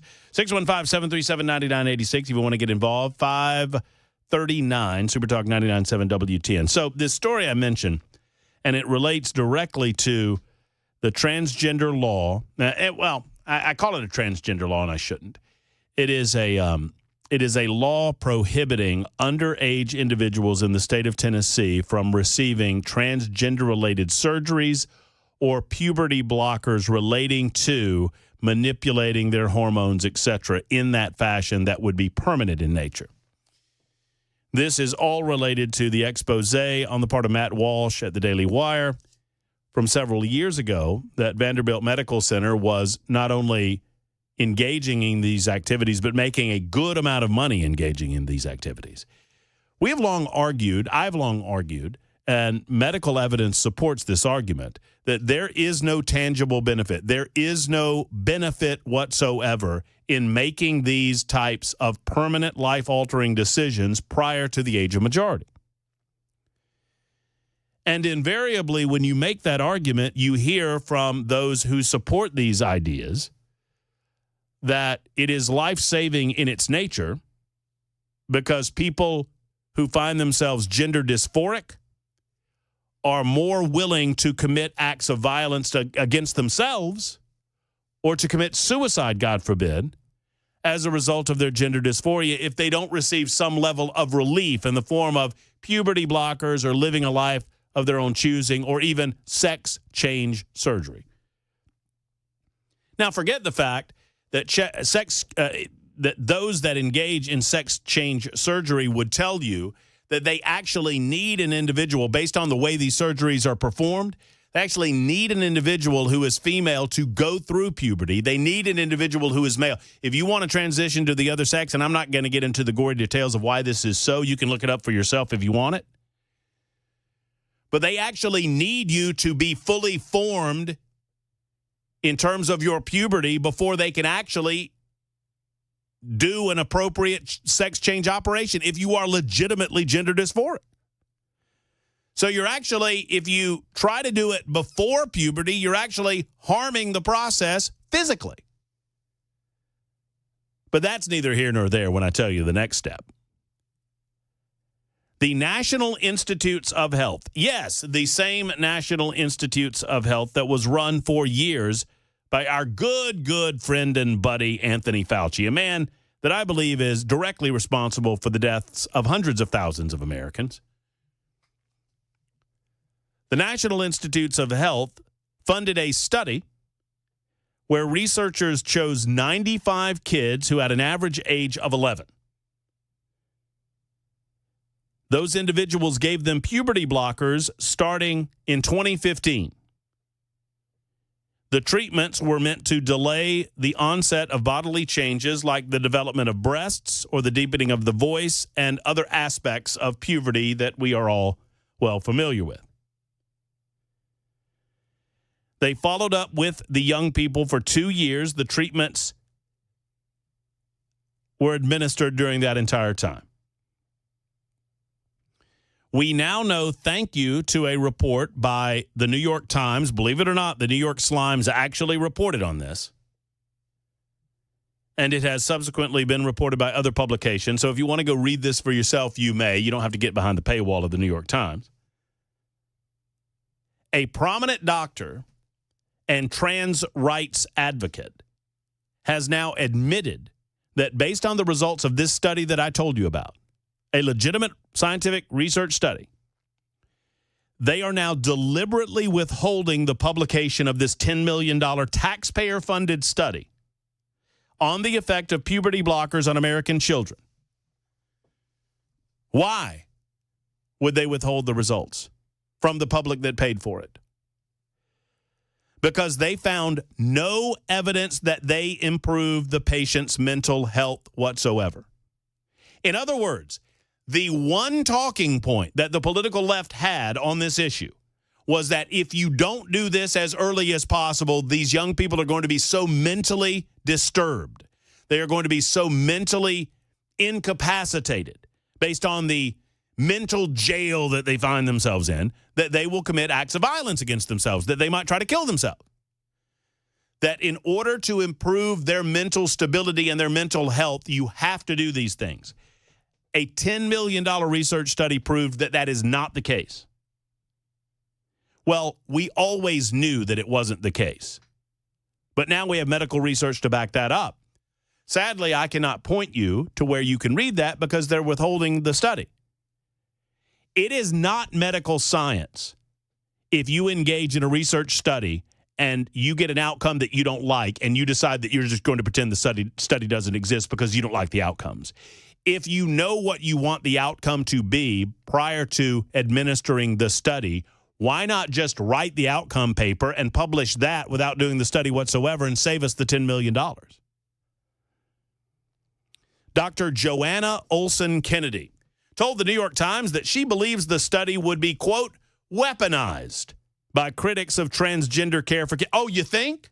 So you engage in a study that proves people who don't believe these types of abusive activities should be going on our young people in America, that it does far more harm than good, that it does not actually accomplish the things which you suggest that it accomplishes, and you engage in a research study that proves your critics correct, and now you don't want your critics to have weaponized information like this?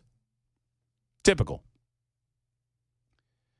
Critics, including one of Olson Kennedy's fellow researchers of the study, said the decision flies in the face of research standards and deprives the public of important science in a field where Americans remain firmly divided. This is the example, and I've said for a long time, when you talk about scientific consensus, the only thing that science doesn't stop doing is evolving. The only thing that it doesn't stop doing is evolving in thought and in practice. And when you have scientific consensus that is controlled only by subdividing any critics of the scientific flow of information, what I mean is if you have 100 scientists in a room and 70 of those scientists believe a certain thing and 30 believe a different thing, well, that's good science. Let's debate the merits of the thoughts of all of the 100 people. What they're doing in these transgender studies, and they do the same thing in climate change, by the way, they take those 100 people and the 30 that disagree, they demand that they leave the room.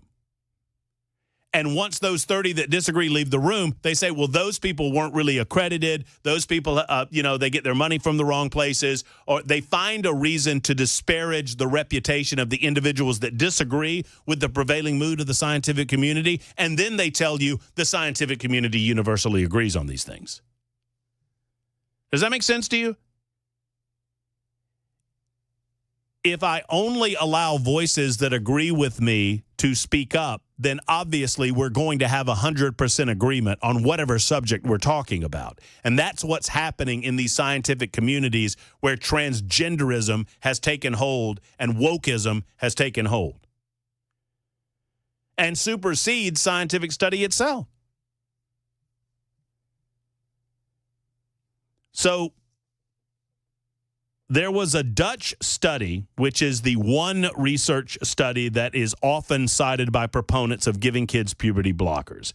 That study was of 70 children, found that the children treated with puberty blockers reported better mental health and fewer emotional problems in the aftermath of the study. Olson Kennedy, the outlet points out, is one of the country's leading advocates for providing gender-affirming care to adolescents and regularly provides expert testimony in legal challenges to state bans on such procedures. I wouldn't be surprised if this person doesn't offer testimony in the U.S. Supreme Court case involving the state of Tennessee. So you understand how they work now, right?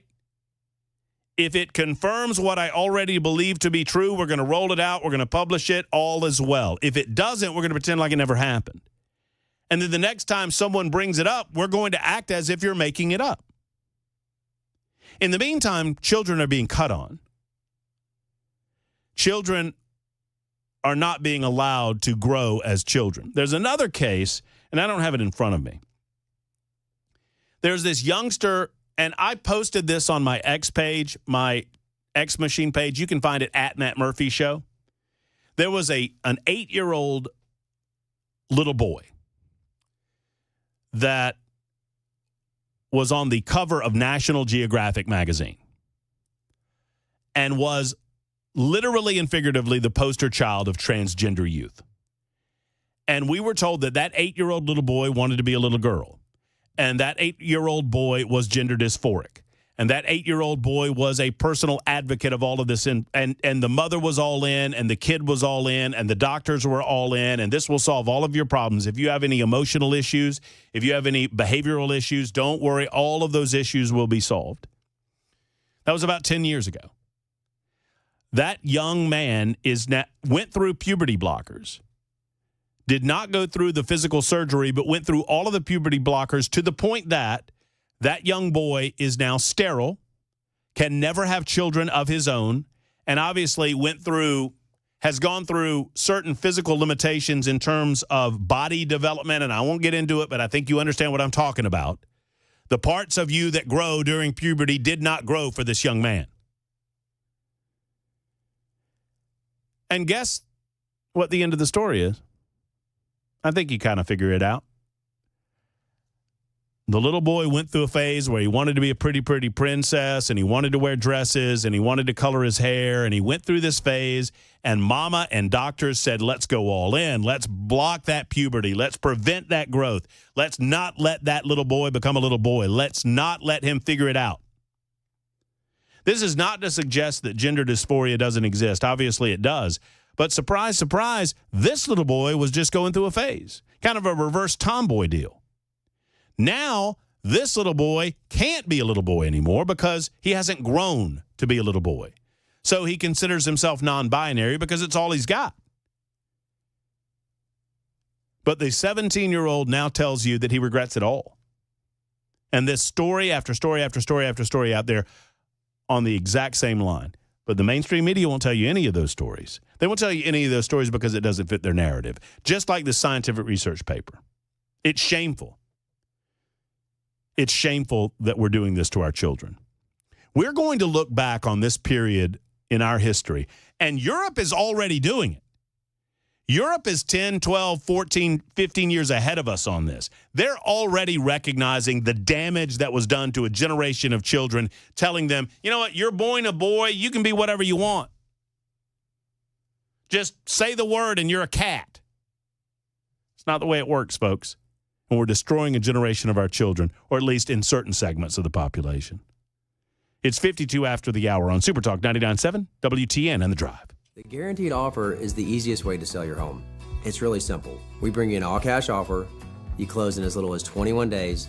No home inspections, no lock boxes, no open houses. Go to markspain.com to get a guaranteed offer and start packing. Hey everybody, Dan Mandis with Super Talk 99.7 WTN and Nashville's Morning News.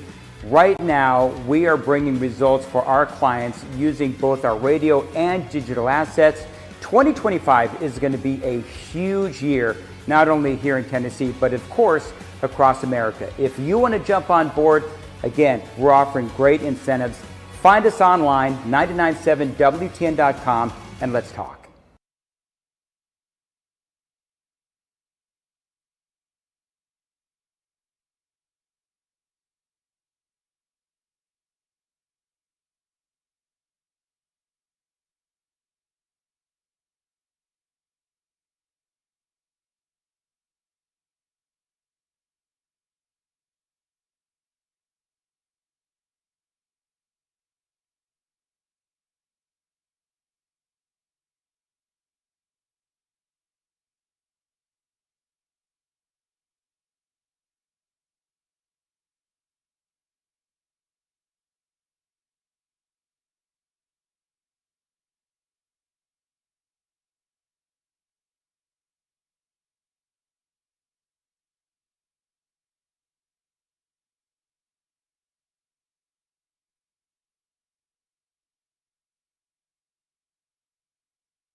Won't you take me back to Tennessee? I'm going to give it away. We're going to do TikTok today. Oh, TikTok or talk? Talk. Okay. TALK.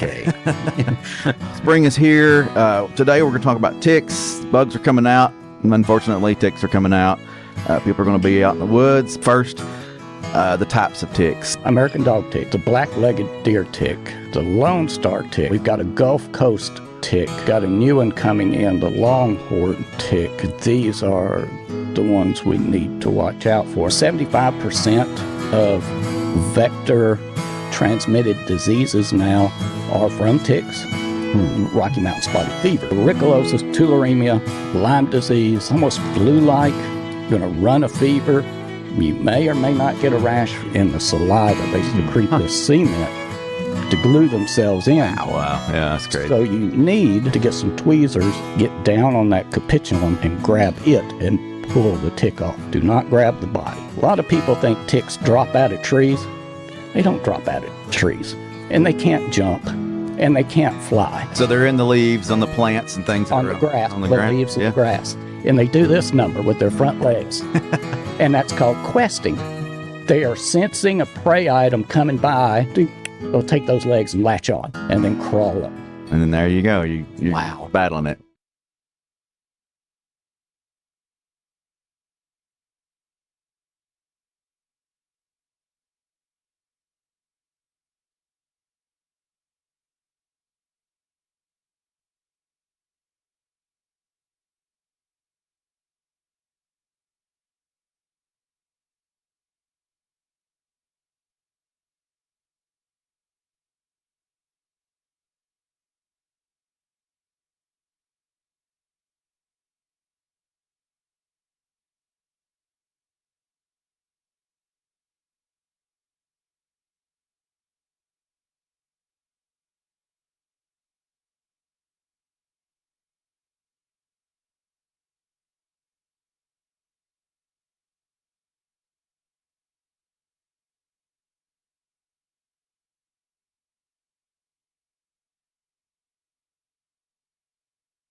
I'm Ken Weaver with your top stories. Got the full forecast and traffic in 5 minutes. ABC News has confirmed that Donald Trump's cell phone is among the targets of a Chinese hack attack. We get more from Stephen Portnoy. A joint statement from the FBI and CISA, the federal cybersecurity agency, says actors affiliated with the People's Republic of China have sought unauthorized access to commercial telecommunications infrastructure. Sources say the targets include cell phones used by former President Trump and his running mate J.D. Vance. The Trump campaign blames the White House, saying in a statement that the Democrats have emboldened China and Iran and, quote, stood by and allowed major foreign adversaries to attack us. A source familiar with the investigation telling ABC News has believed this was a wide-ranging campaign that targeted officials of both parties. At the Gila River Indian community just outside Phoenix, Arizona, President Biden today making a formal apology to Native Americans for how the U.S. government treated them in the past, including running a program that forcibly separated generations of indigenous children from their families, putting them into a government-run boarding school system against their will. Here's Karen Travers. President Biden said his formal apology to Native Americans on behalf of the federal government is long overdue, saying the nation should be ashamed of what he called one of the most horrific chapters in American history. Generations of Native children stolen, taken away to places they didn't know, with people they never met, who spoke a language they had never heard. Native communities silenced. Their children's laughter and play were gone. The president said most Americans don't know about these federal boarding schools, and it's important that people do now. The number of people infected with E. coli after eating McDonald's Quarter Pounders has risen, as McDonald's now confirms yellow onions from Taylor Farms in California are the source of the E. coli. The CDC releasing new numbers showing 26 new cases linked to the Quarter Pounder. The total now 72. 12 more people have been hospitalized. 3 new states are added to the list: Michigan, New Mexico, and Washington. Other companies that use Taylor Farms onions are now pulling them off their menus as well. Entertainment news, a rock icon has passed. Here's Dave Packer. Bassist Phil Lesh, a founding member of the Grateful Dead, has died, according to a post on his official Instagram account. Lesh passed peacefully on Friday, surrounded by his family and full of love, the statement read. He was 84. Lesh co-wrote some of the Dead's most beloved tunes, including Truckin', Box of Rain, and Unbroken Chain. That is the latest news. Traffic and weather next. I'm Ken Weaver, WTN News.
Got a multi-vehicle crash just popped up on 40 eastbound. This is blocking the eastbound 2 left lanes And it's right there before you get to Briley Parkway. Traffic every 10 minutes every morning on Super Talk 99.7 WTN.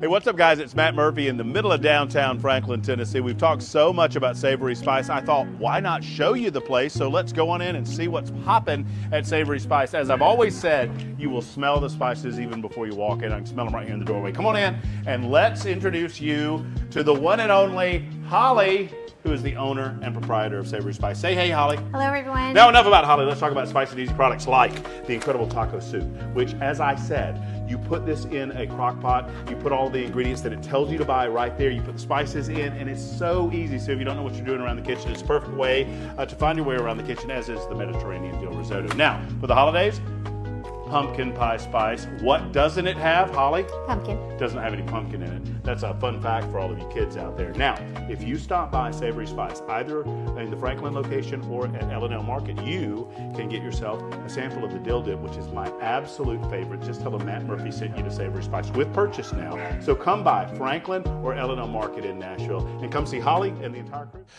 It is the final hour of the drive for this week on this Friday, October 25. Thank you so much for being with us. My name is Matt Murphy. I'm in for Brian Wilson. Brian is taking the day off for good reason. He is celebrating his 50th high school reunion. I am certain that Cabana Wife has attended as well, gone with as well. Oh, yeah, you bet. Oh, there's no question about it. I mean, why, if you have something as lovely on your arm as Cabana Wife and you're Brian Wilson, would you not want to take that to your high school reunion and say, you boys, you're looking at a man who outkicked his coverage. Check right this out, boys. Yeah, look at a little bit of this. There's Chris Weber in the background. Ken Weaver remains in the newsroom. And look who has shown up for the final hour of the drive.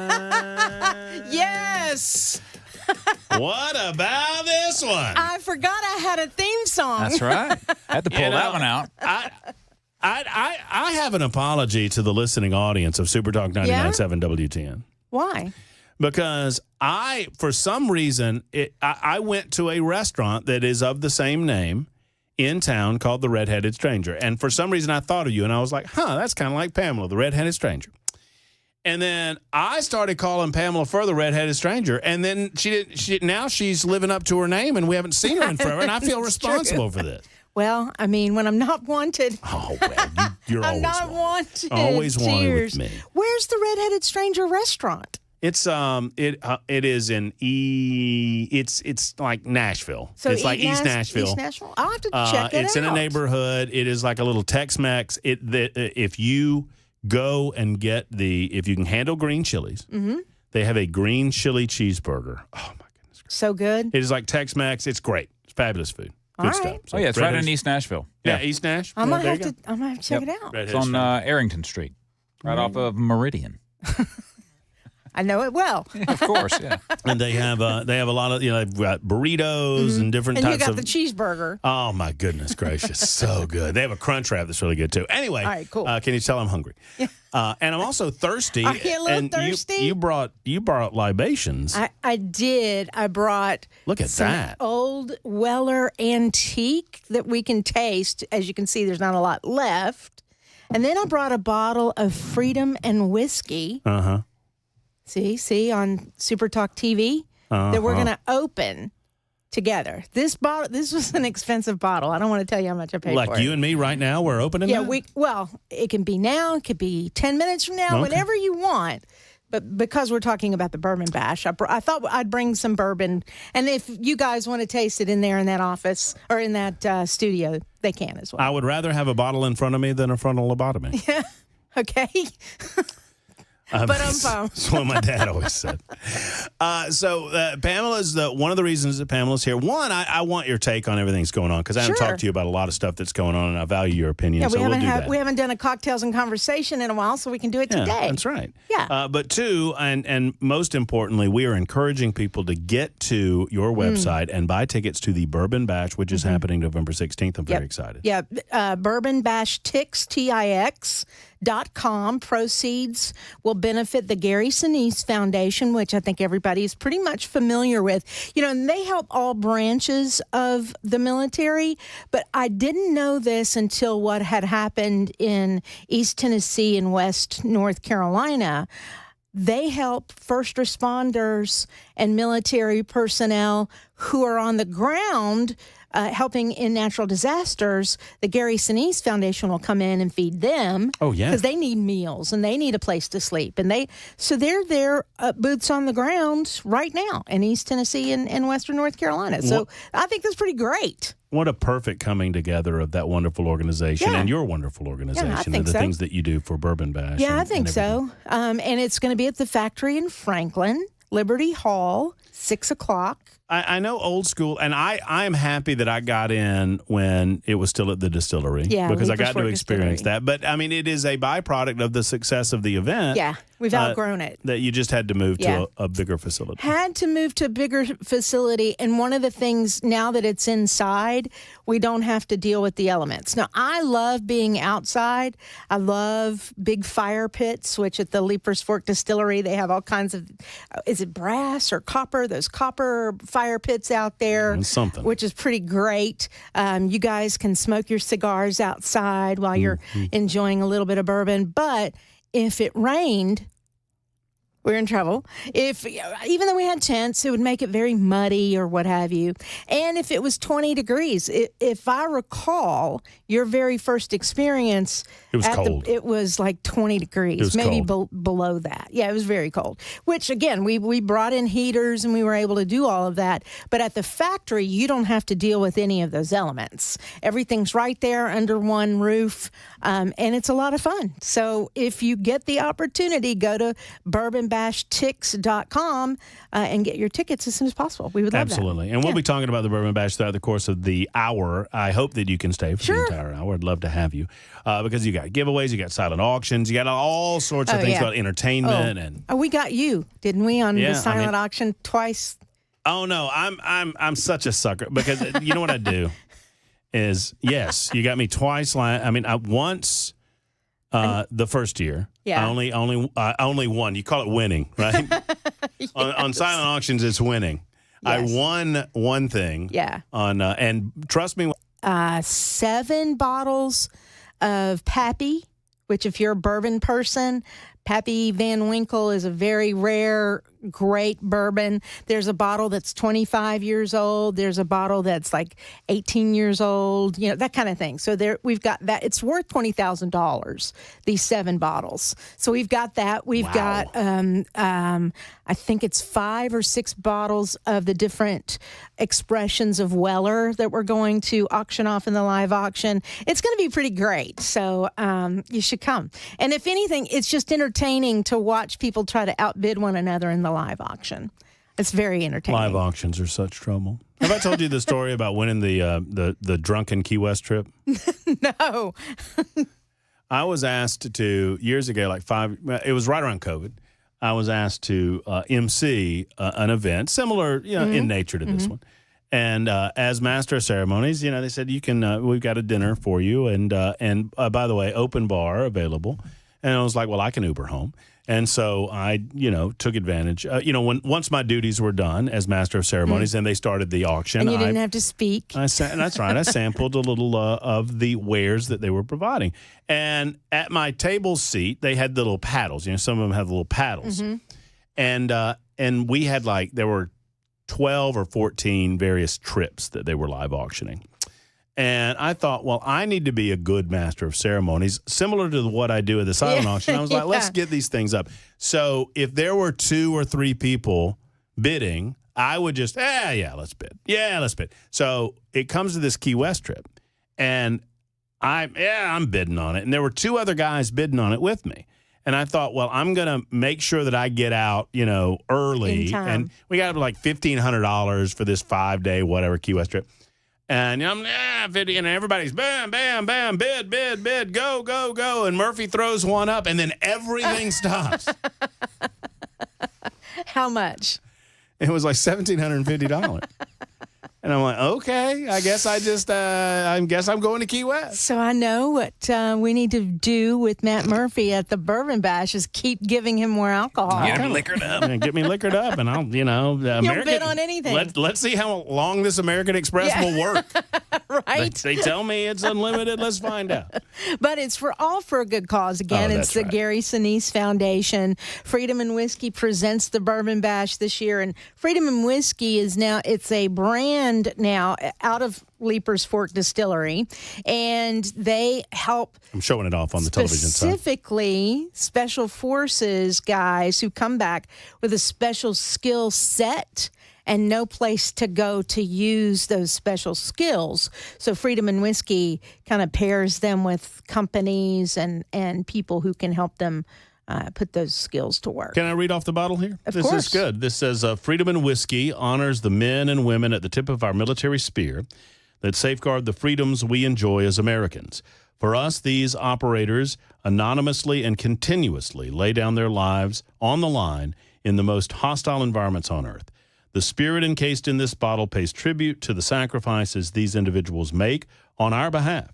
It is our salute to these brave souls, whom, as a nation, we owe an unpayable debt. God bless and keep them.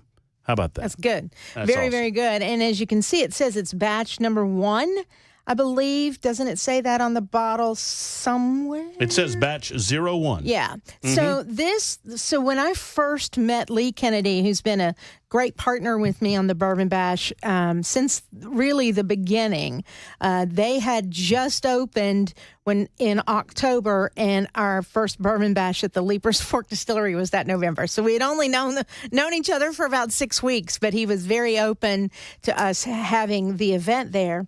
But they started making this then, right? So this is, I tasted it out of one of the barrels after it had aged for 2 years. But now this is aged, let's see, does it say 4 on there? It's aged 4 years or 6 years? 4 years. Yeah, okay, 4 years. It was really good after 2 years. So I can't wait to taste this at 4 years. So there you go. This Did I is say pretty that right? cool. 2 years, 4 years. Bottle entry proof is at 100 proof. Barrel entry proof was at 110. That's pretty cool. That's excellent. And see how the it's beautiful a bottle color? 62 of 204. Yeah, see that beautiful color? That's a beautiful color, I think. That's nice. So yeah, a brown water. Are you opening that? I think I'm going to open it here. And Chris, if you'd like a taste of it as well, you're more than welcome. Well, we're duty bound to refuse that because of Federal Communications Commission's regulations. We certainly would not verbally agree. Am I right? Wait, is that true? I don't think that's true anymore. I don't even think that's true anymore. So, but at any rate, regardless, you guys will have to. We'll open this here in a few minutes if you want to. But I also want you to taste the Weller because this is pretty great. And since we do have Weller, we're going to auction off. That's the original 107. I know that proof. Is that the 107? You've had this bottle for a long time. I think you were the one that gave me some of this.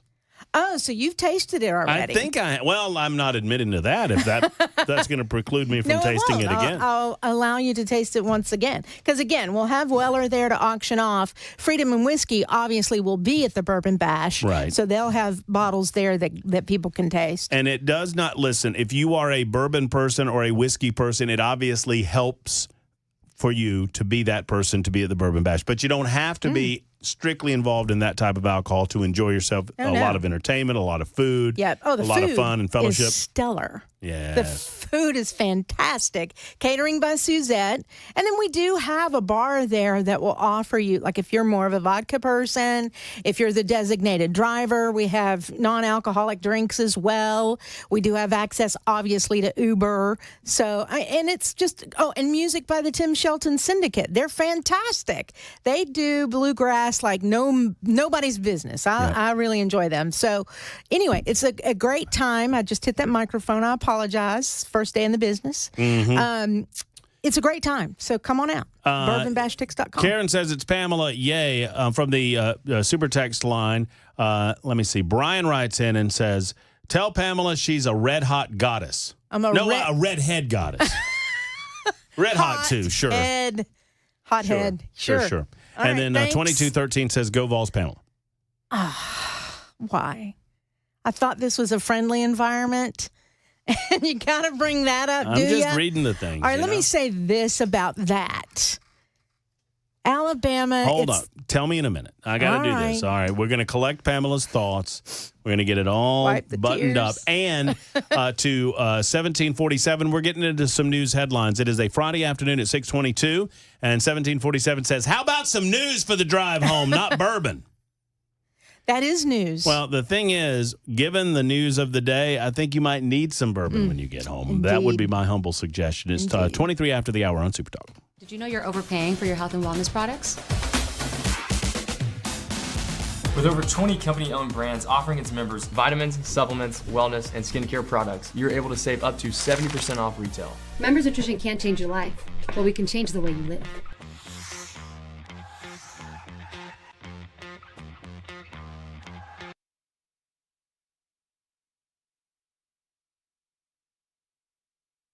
The guaranteed offer is the easiest way to sell your home. It's really simple. We bring you an all-cash offer. You close in as little as 21 days. No home inspections, no lock boxes, no open houses. Go to markspain.com to get a guaranteed offer and start packing.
Thank you much, Mr. Ken Weaver. It is 27 after the hour of 6 o'clock. Super Talk 99.7 WTN. My name is Matt Murphy.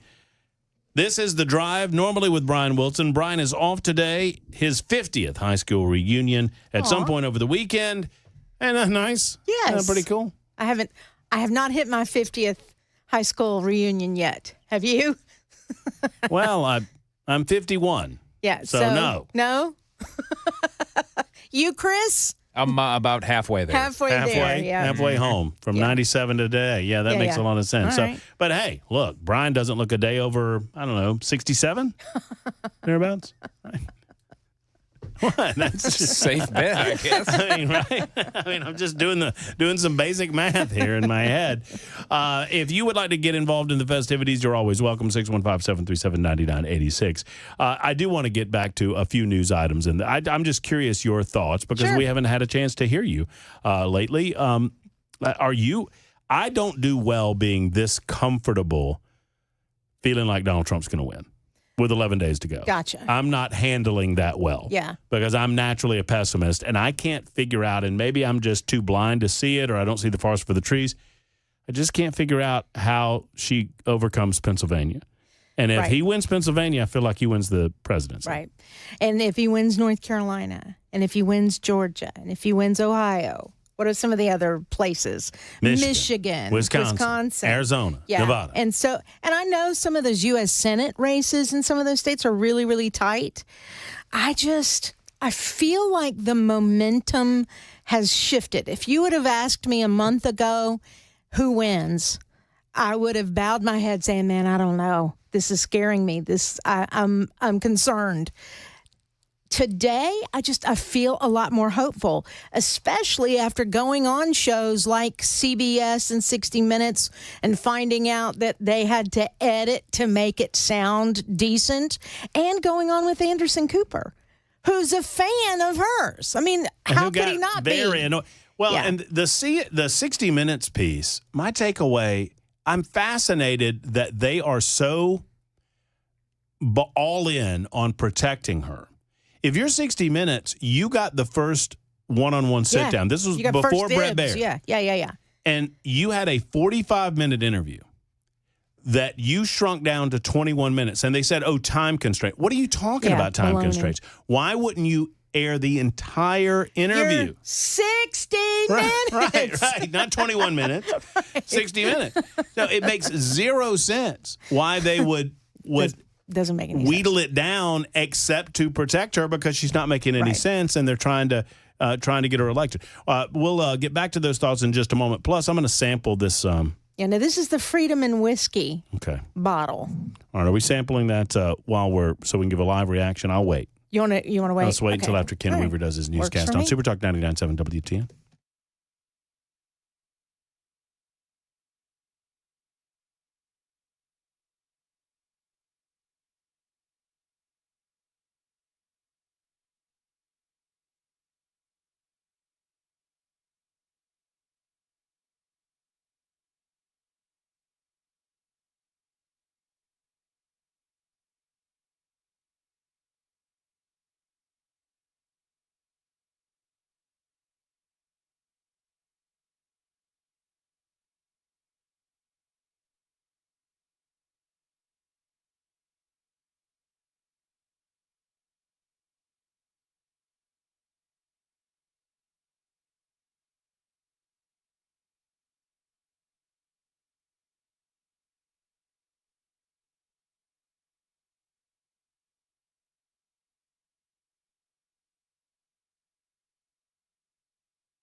The guaranteed offer is the easiest way to sell your home. It's really simple. We bring you an all-cash offer. You close in as little as 21 days. No home inspections, no lock boxes, no open houses. Go to markspain.com to get a guaranteed offer and start packing.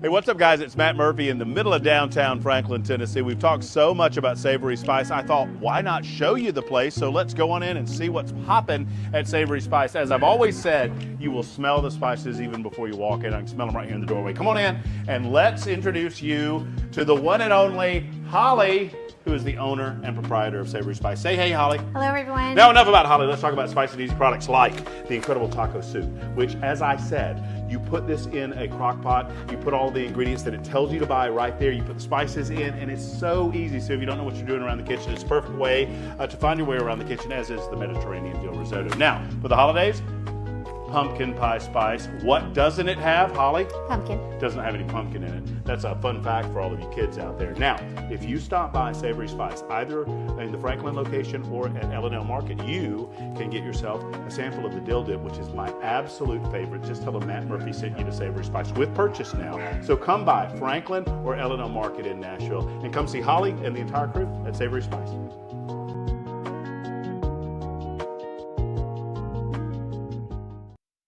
Hey everybody, Dan Mandis with Super Talk 99.7 WTN and Nashville's Morning News. Right now, we are bringing results for our clients using both our radio and digital assets. 2025 is going to be a huge year, not only here in Tennessee, but of course, across America. If you want to jump on board, again, we're offering great incentives. Find us online, 997WTN.com, and let's talk.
Super Talk 99.7 WTN. Matt Murphy in for Brian Wilson for a few more moments. Chris Weber's behind the glass, making sure everything comes out of our speaker sounds as good as humanly possible. I think Ken Weaver has called it a weekend. Pamela Furr is in with us. I am.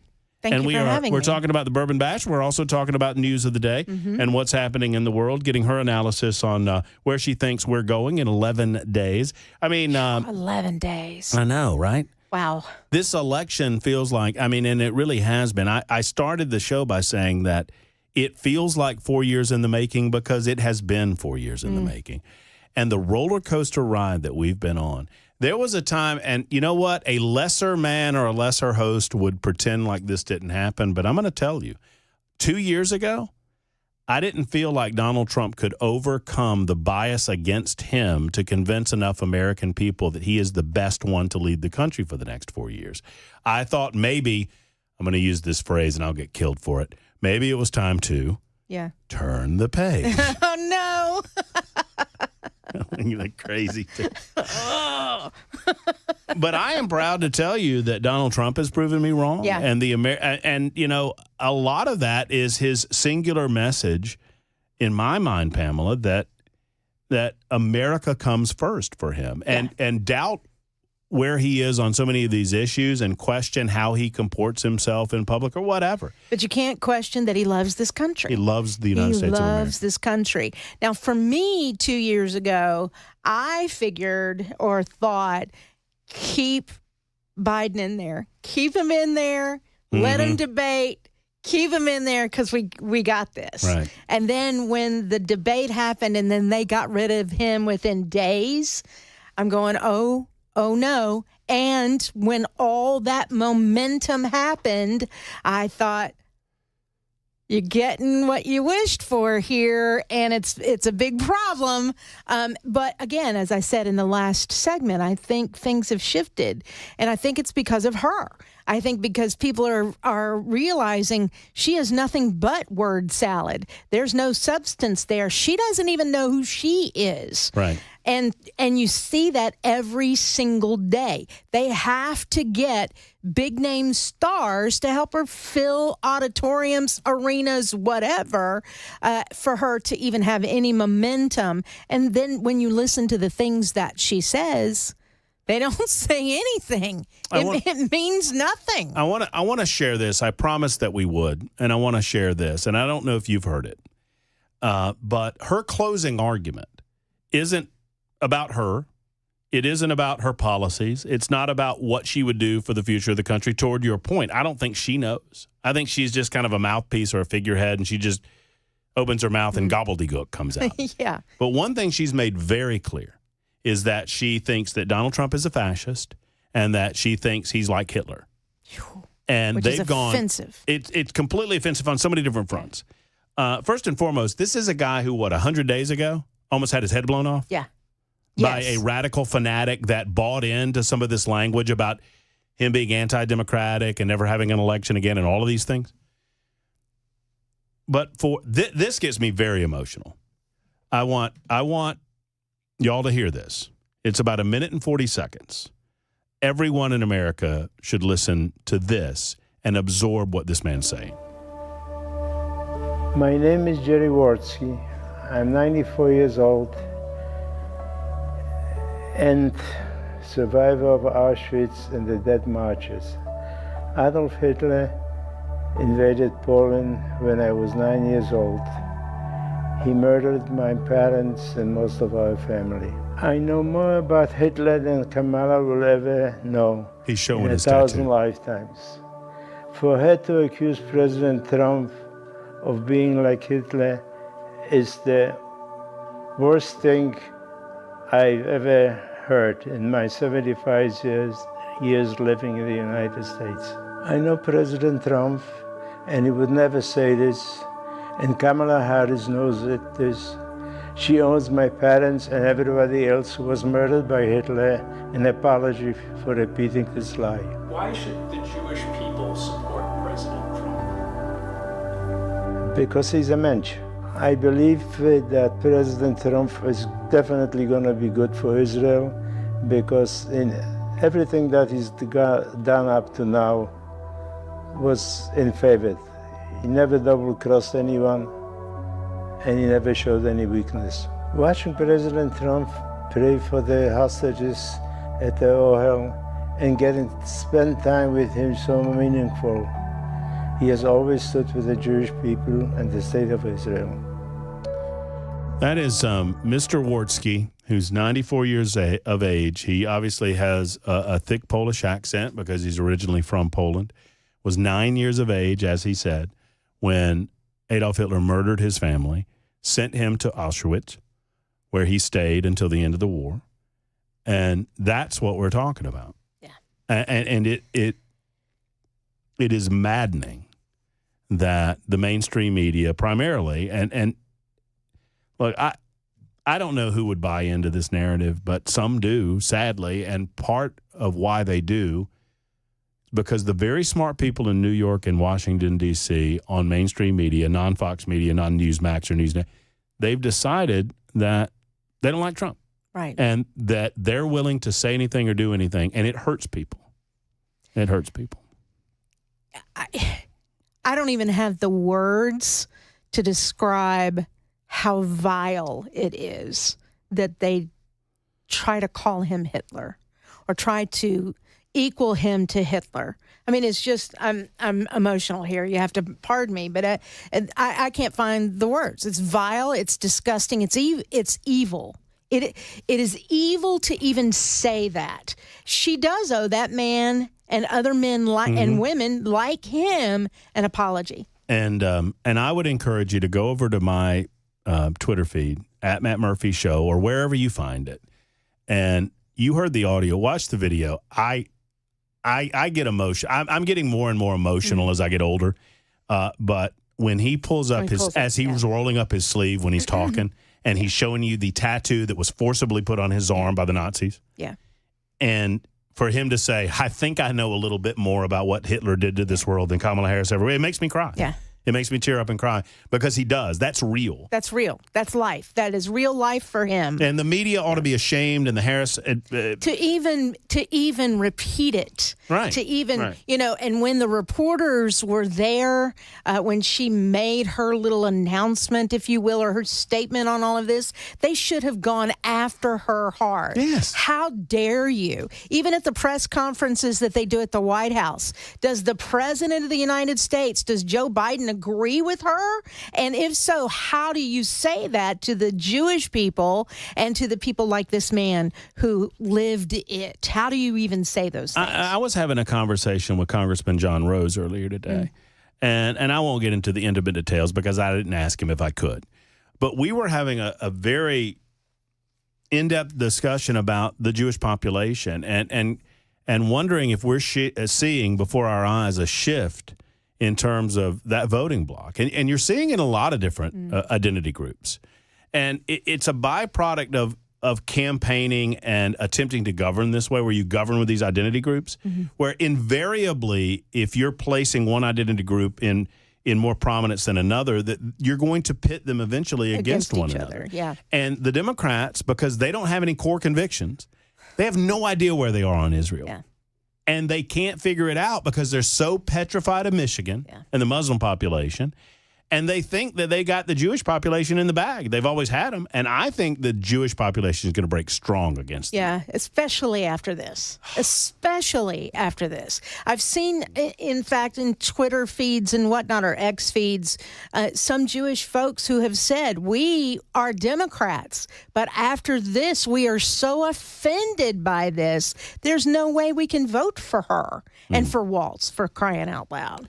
Well, I cannot believe that most of America will not see it, and I think you're seeing it with the black population.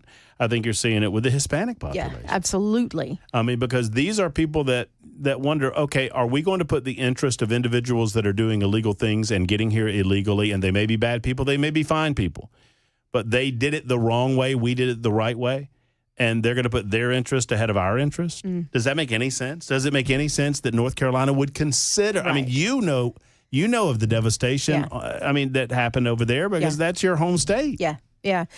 More devastation over there than in Tennessee. Absolutely. It's just drastically more.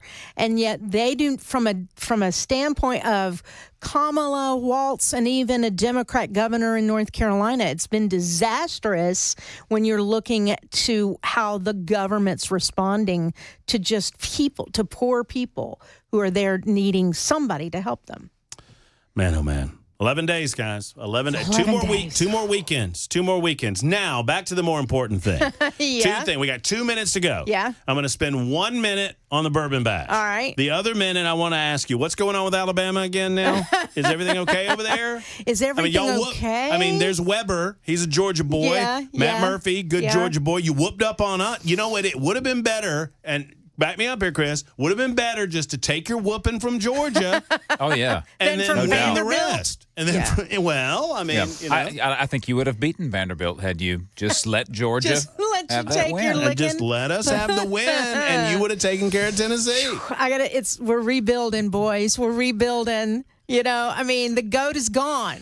Well, The GOAT is gone. When you lose the greatest college football coach in history, I mean, you're going to take a step back. No offense. yeah, none taken. You're I gonna mean, take a it's step just the way But that have it patience. is. Don't fire him yet. Here's my problem, though. I've had patience with the Tennessee Titans since they moved Well, here. No At comment some on that. point, I'm gonna have to give up. As two loyal Georgia Bulldog fans would like you to have patience with Kalen DeBoer, and stop worrying about his T-shirts. Have you don't know? I don't. Oh get no, that, that's the big. Have you heard this? That's the big. They're angry that he's not respecting the history of the University of Alabama because he wears T-shirts on the sidelines. That I'm not making that up. That's their biggest problem. That's the level of freak out. All right, Wow. real quick because we got to go. Bourbon Bash. Tell me. BourbonBashTix.com. November the 16th. It is at the factory in Franklin, 6 p.m. to benefit the Gary Sinise Foundation. Cheers. Yowza. Thank you for being here. Thank you, Brian, for allowing me to sub in. It's 49 after the hour on Super Talk. Hey, what's up, guys? It's Matt Murphy in the middle of downtown Franklin, Tennessee. We've talked so much about Savory Spice. I thought, why not show you the place? So let's go on in and see what's popping at Savory Spice. As I've always said, you will smell the spices even before you walk in. I can smell them right here in the doorway. Come on in, and let's introduce you to the one and only Holly, who is the owner and proprietor of Savory Spice. Say hey, Holly. Hello, everyone. Now, enough about Holly. Let's talk about spicy and easy products like the incredible taco soup, which, as I said, you put this in a crock pot, you put all the ingredients that it tells you to buy right there, you put the spices in, and it's so easy. So if you don't know what you're doing around the kitchen, it's a perfect way to find your way around the kitchen, as is the Mediterranean dill risotto. Now, for the holidays, pumpkin pie spice. What doesn't it have, Holly? Pumpkin. Doesn't have any pumpkin in it. That's a fun fact for all of you kids out there. Now, if you stop by Savory Spice, either in the Franklin location or at L&L Market, you can get yourself a sample of the dill dip, which is my absolute favorite. Just tell them Matt Murphy sent you to Savory Spice with purchase now. So come by Franklin or L&L Market in Nashville and come see Holly and the entire crew at Savory Spice.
Winding down a heck of a week, and friends, I'm telling you, the next 2 weeks are going to be insane. Really 11 days. We only have 2 more weekends to go before it is Election Day in the state of Tennessee and across the United States of America, culminating an incredible election season. Vote early, vote often, as they say in the great state of Tennessee, right? I hope you've gotten your vote in. I tried to vote earlier today, and the line was so long I could not do so. And I guess that's good news. Thank you to Brian Wilson for allowing me to sub in. Hope his 50th high school reunion went jiffy quick and A-OK. We'll be back on Monday. I'll be here at noon and Brian at 3. Have a great weekend, folks. For Super Talk 99.7 WTN.